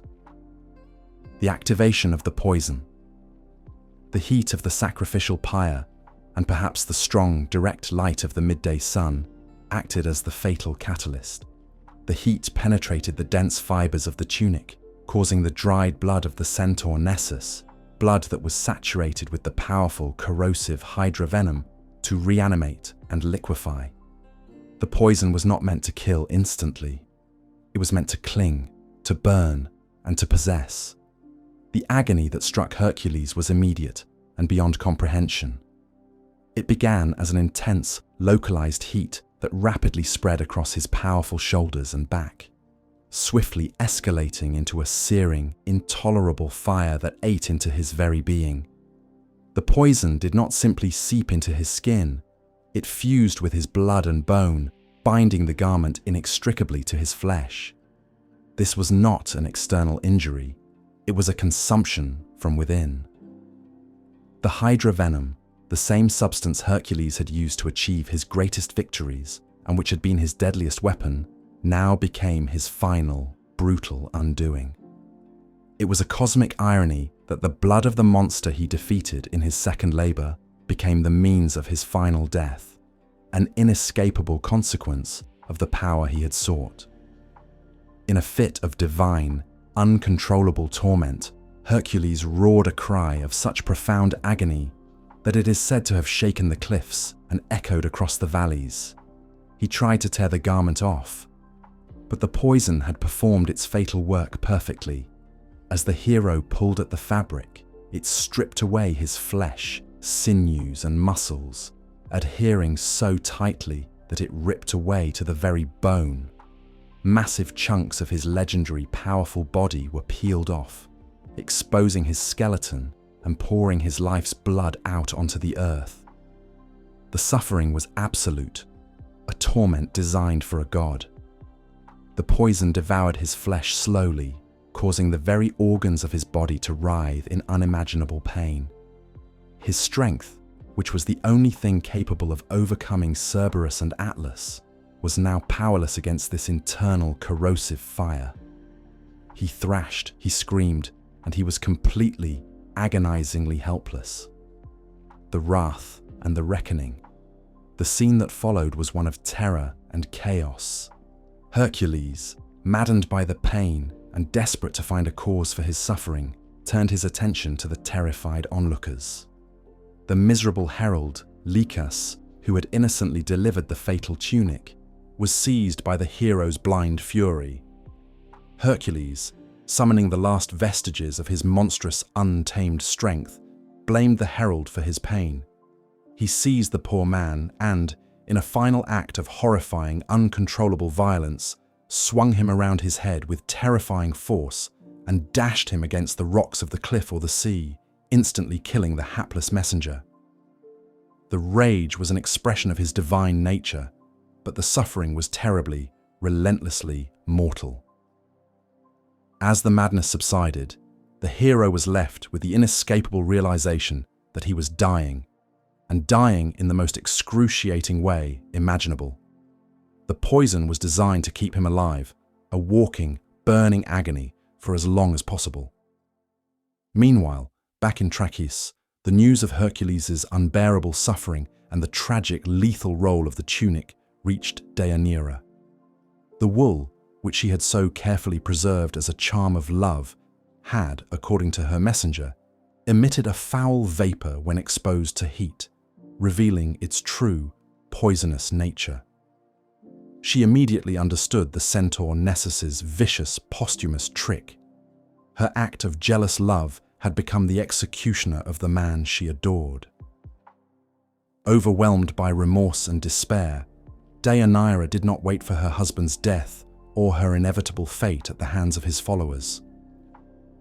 She went into her chamber and, in some versions, calmly wrote a farewell letter to her son, Hylas, detailing the centaur's deception. She then took a sword or a dagger and stabbed herself through the heart, dying by her own hand and completing the tragic cycle of misplaced affection and inevitable doom that defined the hero's life. The pyre of transcendence on Mount Oeta. The agony continued. Hercules, unable to bear the world, yet unable to die, commanded his son, Hylas, to carry him far away from the site of the tragedy, to the high, quiet solitude of Mount Oeta.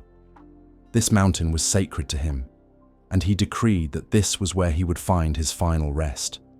The journey was heartbreaking, the once proud hero now a ghastly, mutilated wreck, burning from the inside out. He commanded his followers and his son to construct a massive funeral pyre on the mountain summit.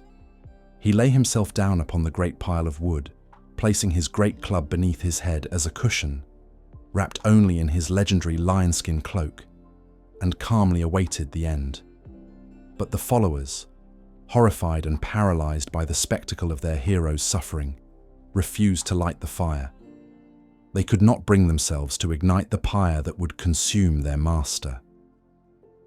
Finally, a passing shepherd or hero named Poeas, the father of Philoctetes, happened upon the scene.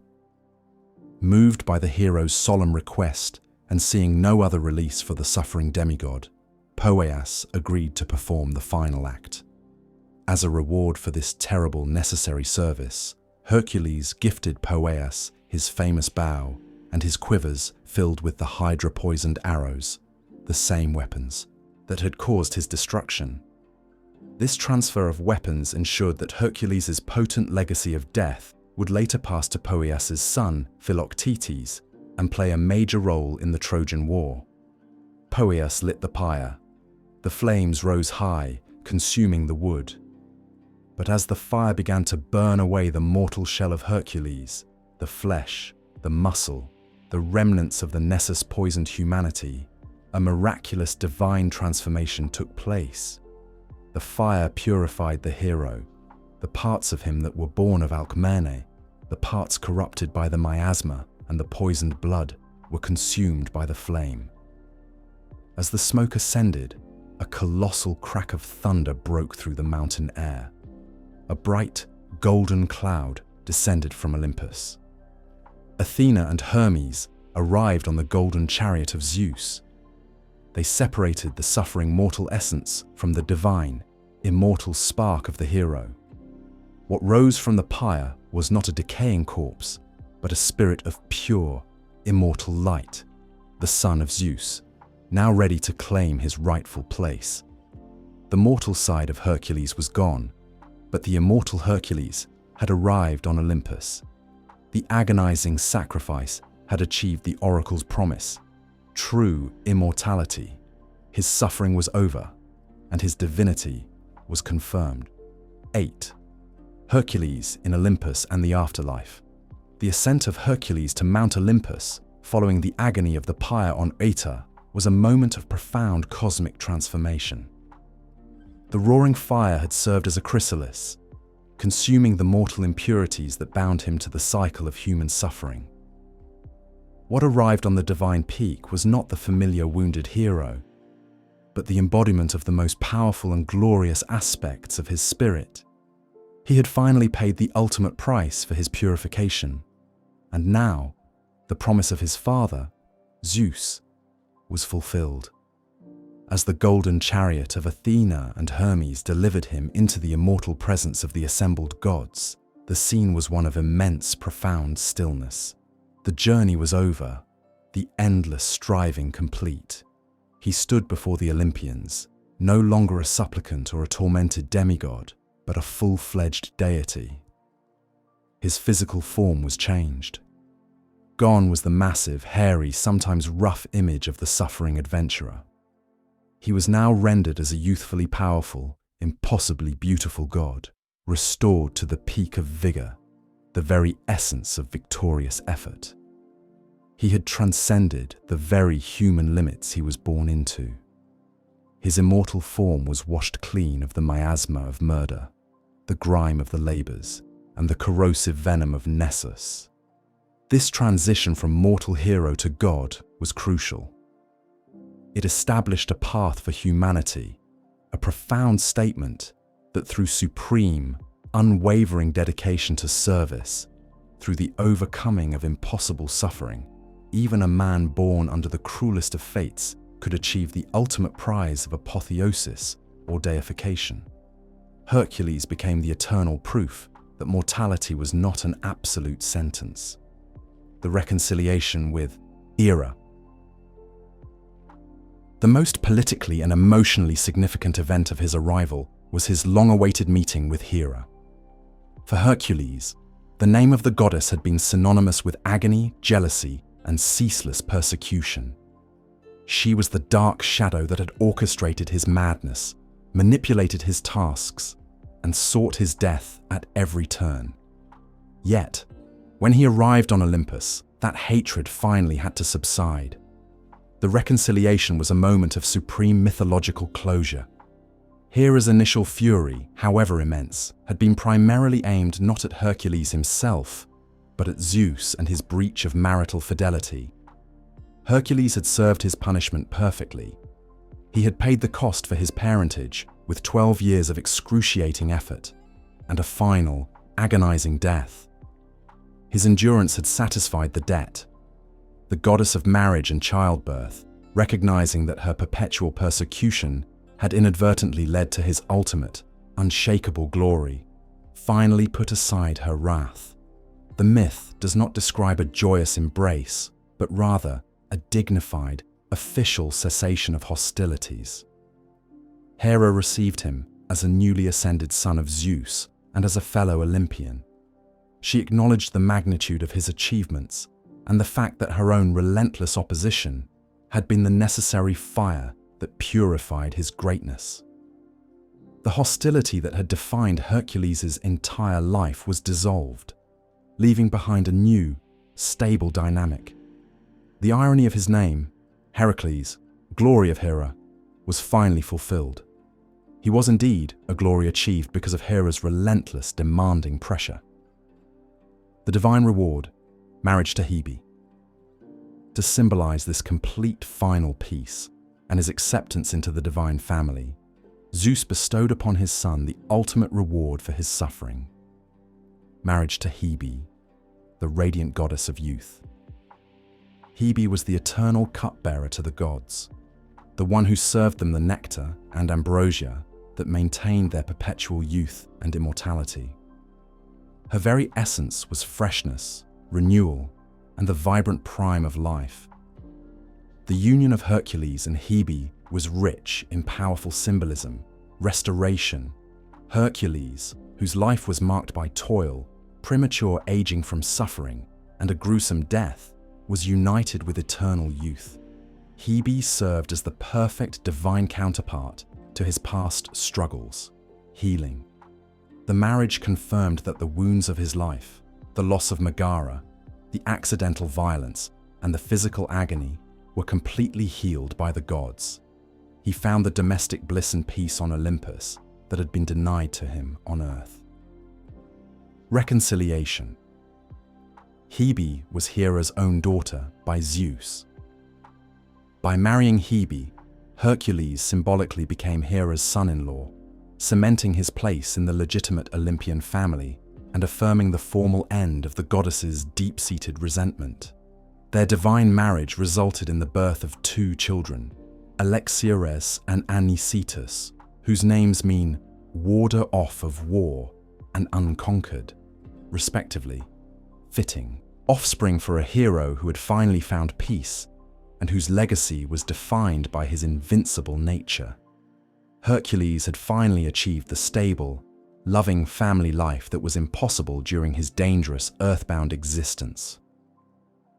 The role of the divine hero. Hercules' place in the pantheon was unique and complex. While he was married to a principal goddess and sat among the immortals, he often maintained a dual role. He was not a god of a specific natural phenomenon like Poseidon or Apollo.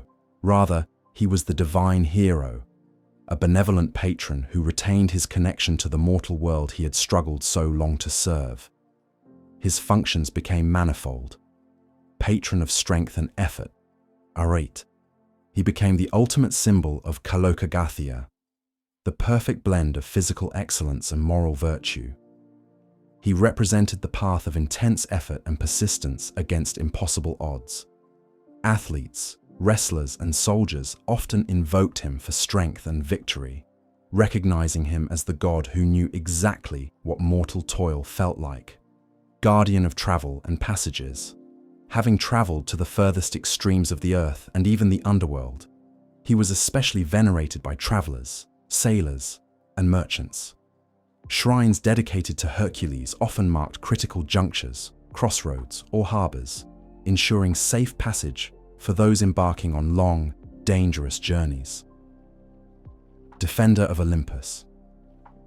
Even in his divine state, Hercules continued to uphold his role as a champion. When the giants later rose in rebellion against the gods, the second Gigantomachy, it was Hercules, the great protector, who fought alongside the Olympians. His bow and arrows, now truly immortal, were once again instrumental in defeating the monstrous forces of chaos, proving his power remained essential to the cosmic order. The complexities of the afterlife. It is important to note the complexity surrounding Hercules' soul in the eyes of some ancient poets, most notably Homer. In the Odyssey, when Odysseus journeys to the underworld, he encounters the terrifying phantom, or eidolon, of Hercules. This spectral image is armed with his bow and arrows, perpetually mourning his sufferings and the limitations of his mortal body. This description is not necessarily a contradiction, but a profound reflection of Greek thought on the duality of existence. The soul could be split. The eidolon, phantom, the shade or ghost of the mortal Hercules, condemned to wander the plane of the dead in Hades, perpetually remembering the anguish of his earthly life. This phantom represented the legacy of his suffering and his mortal failure to achieve lasting happiness. The apotheos, God, the true, divine, purified spirit of Hercules, enjoying eternal life, power, and glory on Mount Olympus. This division ensures that the memory of the hero's suffering remains an eternal lesson for humanity, while the hero himself enjoys the full reward of his impossible deeds among the gods. Hercules, the son of Zeus, the slave of Eurystheus, the champion of humanity, and the husband of youth, had completed his journey. He had secured his place among the stars, proving that immortality was earned, not merely given, and that the path to true glory is always paved with effort and pain. 9. The enduring legacy, cult, interpretations, and widespread influence. The story of Hercules did not end when the flames of the pyre on Mount Oeta subsided, dear listener. It began a new, perpetual life. The myth of the demigod transcended its own narrative, becoming a profound, adaptable cultural force that influenced religion, philosophy, art, and literature for millennia. Hercules was not just a historical figure of myth. He became a template for heroism itself, a model of suffering and perseverance that resonated deeply with both the sophisticated philosopher and the common traveler. His tale was so flexible that it allowed different eras and different cultures to emphasize the parts they needed most. The Greeks focused on his moral striving, the Romans on his conquering power, and the philosophers on his ethical choices. The two faces of worship, hero and god. In the Greek world, the nature of Hercules' veneration was complex, embodying a duality that mirrored his birth. He was worshipped both as a hero and as a god. As a hero, he received sacrifices at an altar, as a mortal ancestor who had achieved incredible deeds. This early hero cult was often local, centering on sites associated with his labors, such as Nemea, or the various places where he founded altars or monuments. As the patron of the gymnasia, the training grounds for young men, he was particularly revered. His immense physical prowess made him the ideal model for athletes, and his worship instilled the values of strength, competition, and endurance necessary for civic life and military success. As a god, he was given offerings on a pyre, an act reserved for the Olympians, signifying his true deification after the events on Mount Oeta. The annual Heraclea festival celebrated his dual nature, combining athletic contests and solemn sacrifices. He was widely invoked as a protector, the one who wards off evil, Alexikakos, and served as a friendly, approachable god who understood human suffering and frailty because he had experienced them so intensely himself. He was the god of strength, but also the god of defense, guarding homes, travelers, and the boundaries of civilization from chaotic forces. His cult was incredibly popular because he was accessible. He was the divine proof that hard work and suffering yield an eternal reward. The Roman transformation. Hercules Invictus. When his myth crossed the Adriatic and entered the Roman world, Hercules underwent a massive, crucial transformation, becoming Hercules. The Romans, pragmatic and empire-focused, stripped away much of the Greek subtlety concerning his moral pollution and focused entirely on his raw, conquering power. The Romans absorbed him into their religion with intense fervor, often linking him directly to their own foundational history. The legend of his journey for the cattle of Geryon was adapted to explain his arrival in Italy. According to the Roman myth, Hercules arrived near the future site of Rome and encountered the monstrous, fire-breathing giant Cacus, who had stolen some of the sacred cattle. Hercules defeated Cacus in a brutal battle, freeing the cattle and establishing an early act of heroic protection on Roman soil. The oldest surviving cult site in Rome was the Ara Maxima, the greatest altar, a massive ancient altar dedicated to Hercules Invictus, Hercules the Unconquered. His worship here was unique, reflecting his role as a god of commerce and success. Merchants and traders revered him, seeking his protection and his aid in the pursuit of wealth, making him a central figure in the Roman ideal of productive, triumphant effort. He was the epitome of virtues, the essential Roman quality of manliness, courage, and excellence. For the Romans, Hercules was less the suffering penitent and more the unstoppable conqueror whose strength was the ultimate expression of human potential, a perfect divine patron for an expanding empire. His presence on coins and imperial imagery symbolized the eternal, aggressive strength of the Roman state. The philosophical model.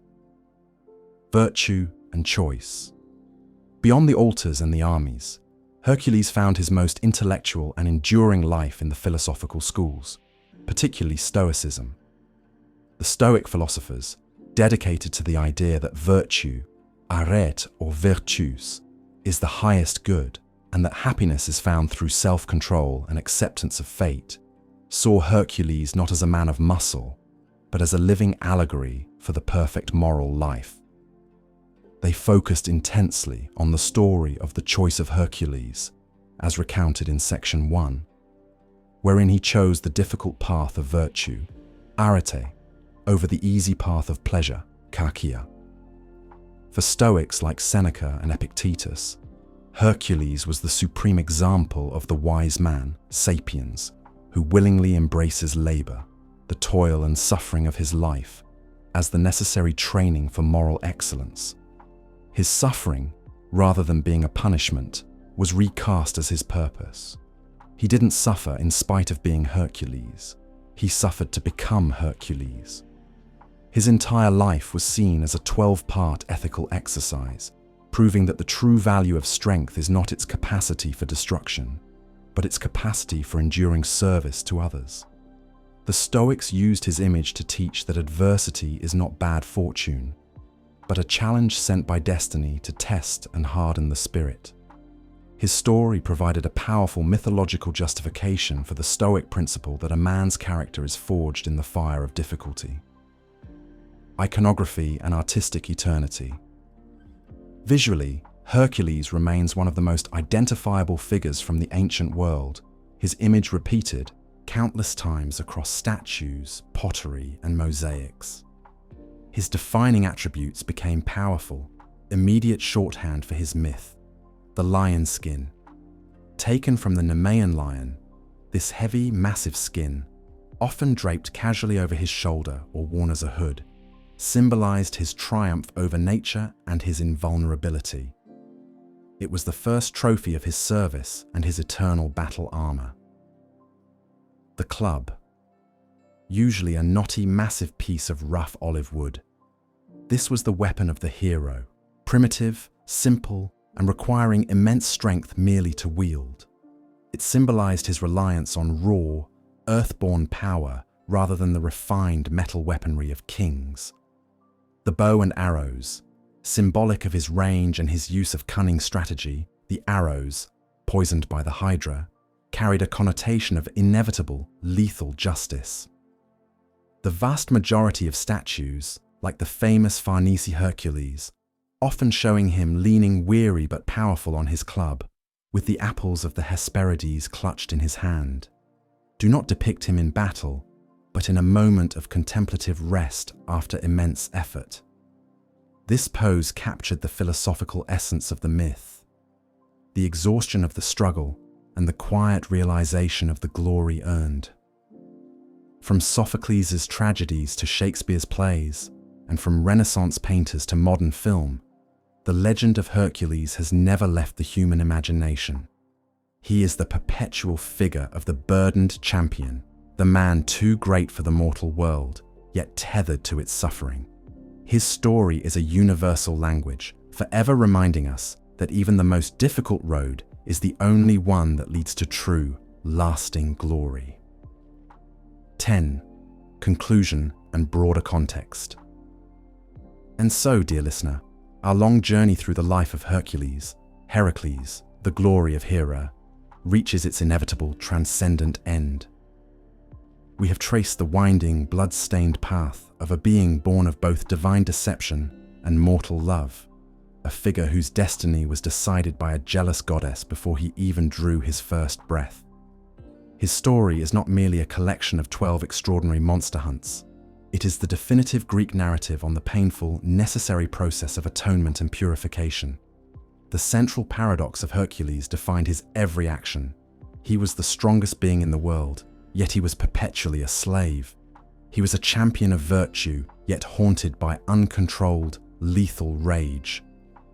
This tension between his boundless power and his constricted, tragic fate is precisely what gives the legend its profound, enduring power. He was the hero who descended into the muck of the Augean stables, yet managed to divert entire rivers. He was the man who could hold the entire weight of the heavens on his shoulders, yet was ultimately felled by a poisoned piece of cloth and a woman's terrified devotion. He was purification achieved through constant contamination, glory achieved through constant suffering. His final moments on Mount Oeta, the merging of divine fire and mortal agony, were the necessary culmination. The world's mightiest man did not die in battle. He died by fire, consumed until only the pure, golden, immortal essence remained. He proved that freedom is not merely the absence of chains, but the successful completion of one's fate. He earned the right to stand among the gods, not because he was Zeus's son, but because he endured the absolute worst of human and divine cruelty. The heroic connections, a web of legends. The legend of Hercules rarely exists in isolation. It is deeply interwoven with the lives and deeds of his fellow mythological figures, often serving as the connecting axis around which other heroes rotated. He was the hero who crossed all boundaries, meeting and interacting with more characters than perhaps any other single figure in antiquity. He stood as the genealogical culmination of one great heroic age. His descent from Perseus placed him in a long line of monster slayers, but his deeds eclipsed all those who came before him. His presence among the Argonauts was a brief, explosive inclusion that confirmed his early power, even as his premature departure, due to the tragedy of Hylas, preserved the narrative space for Jason to claim the leadership role. Hercules was too massive, too volatile a force to remain confined to a group quest. His destiny required him to be a singular, self-sufficient force. His relationship with Theseus, the great Athenian king, was particularly significant. They were often portrayed as two sides of the same heroic coin. Hercules, the champion of the brute, Pan-Hellenic strength, specializing in the conquest of primitive chaos, and Theseus, the Athenian hero of cunning, justice, and political order, specializing in the defeat of tyrants and the establishment of civilization. Hercules was the wandering giant who operated on the edge of the world. Theseus was the hero who brought order to the polis, the city-state. Their shared moments, from the rescue of Theseus from the underworld to their brief solidarity in grief, underscored the necessary coexistence of raw power and civilizing intellect. Hercules was often shown teaching humanity how to survive in the wilderness. Theseus taught humanity how to live in a lawful society. Thematic resonance: the labors as moral duties. Philosophically, the great power of the Legend of Hercules lies in its brilliant metaphorical structure. The 12 labors function not just as physical tasks, but as an elegant symbol of the human struggle against internal and external vices. The monsters he faced were not just savage beasts, they were symbolic representations of the chaos and corruption he was commanded to purge from the world, and by extension, from his own soul. The Nemean lion represented the primal, brute force that must be strangled by cunning and endurance. The Lernaean hydra represented vice that regenerates rapidly. The constant struggle where defeating one bad habit only leads to 2 new ones, requiring vigilance, external aid, iolaus, and the fiery destruction of the very root of the problem. The Augean stables symbolize the need to confront and clean the accumulated filth and stagnation of past decades, the moral and civic debris that must be cleared by radical, natural force. The apples of the Hesperides symbolize the difficulty of achieving divine reward, requiring a fundamental shift from brute force to wisdom and the manipulation of external powers, Atlas and Prometheus. Cerberus, the final task, represented the triumph over the ultimate fear of death itself, proving that the virtuous man, through service and suffering, holds power even over the domain of Hades. His final downfall, engineered by the centaur Nessus, was a direct consequence of his inability to master his own desire and temper, which led to the conquest of Iole. The poison that killed him was not merely a centaur's blood. It was the physical manifestation of his own unmastered lust and rage, a final, lethal lesson that even the greatest strength is useless against the corruption born of one's own weakness. Why the legend persists.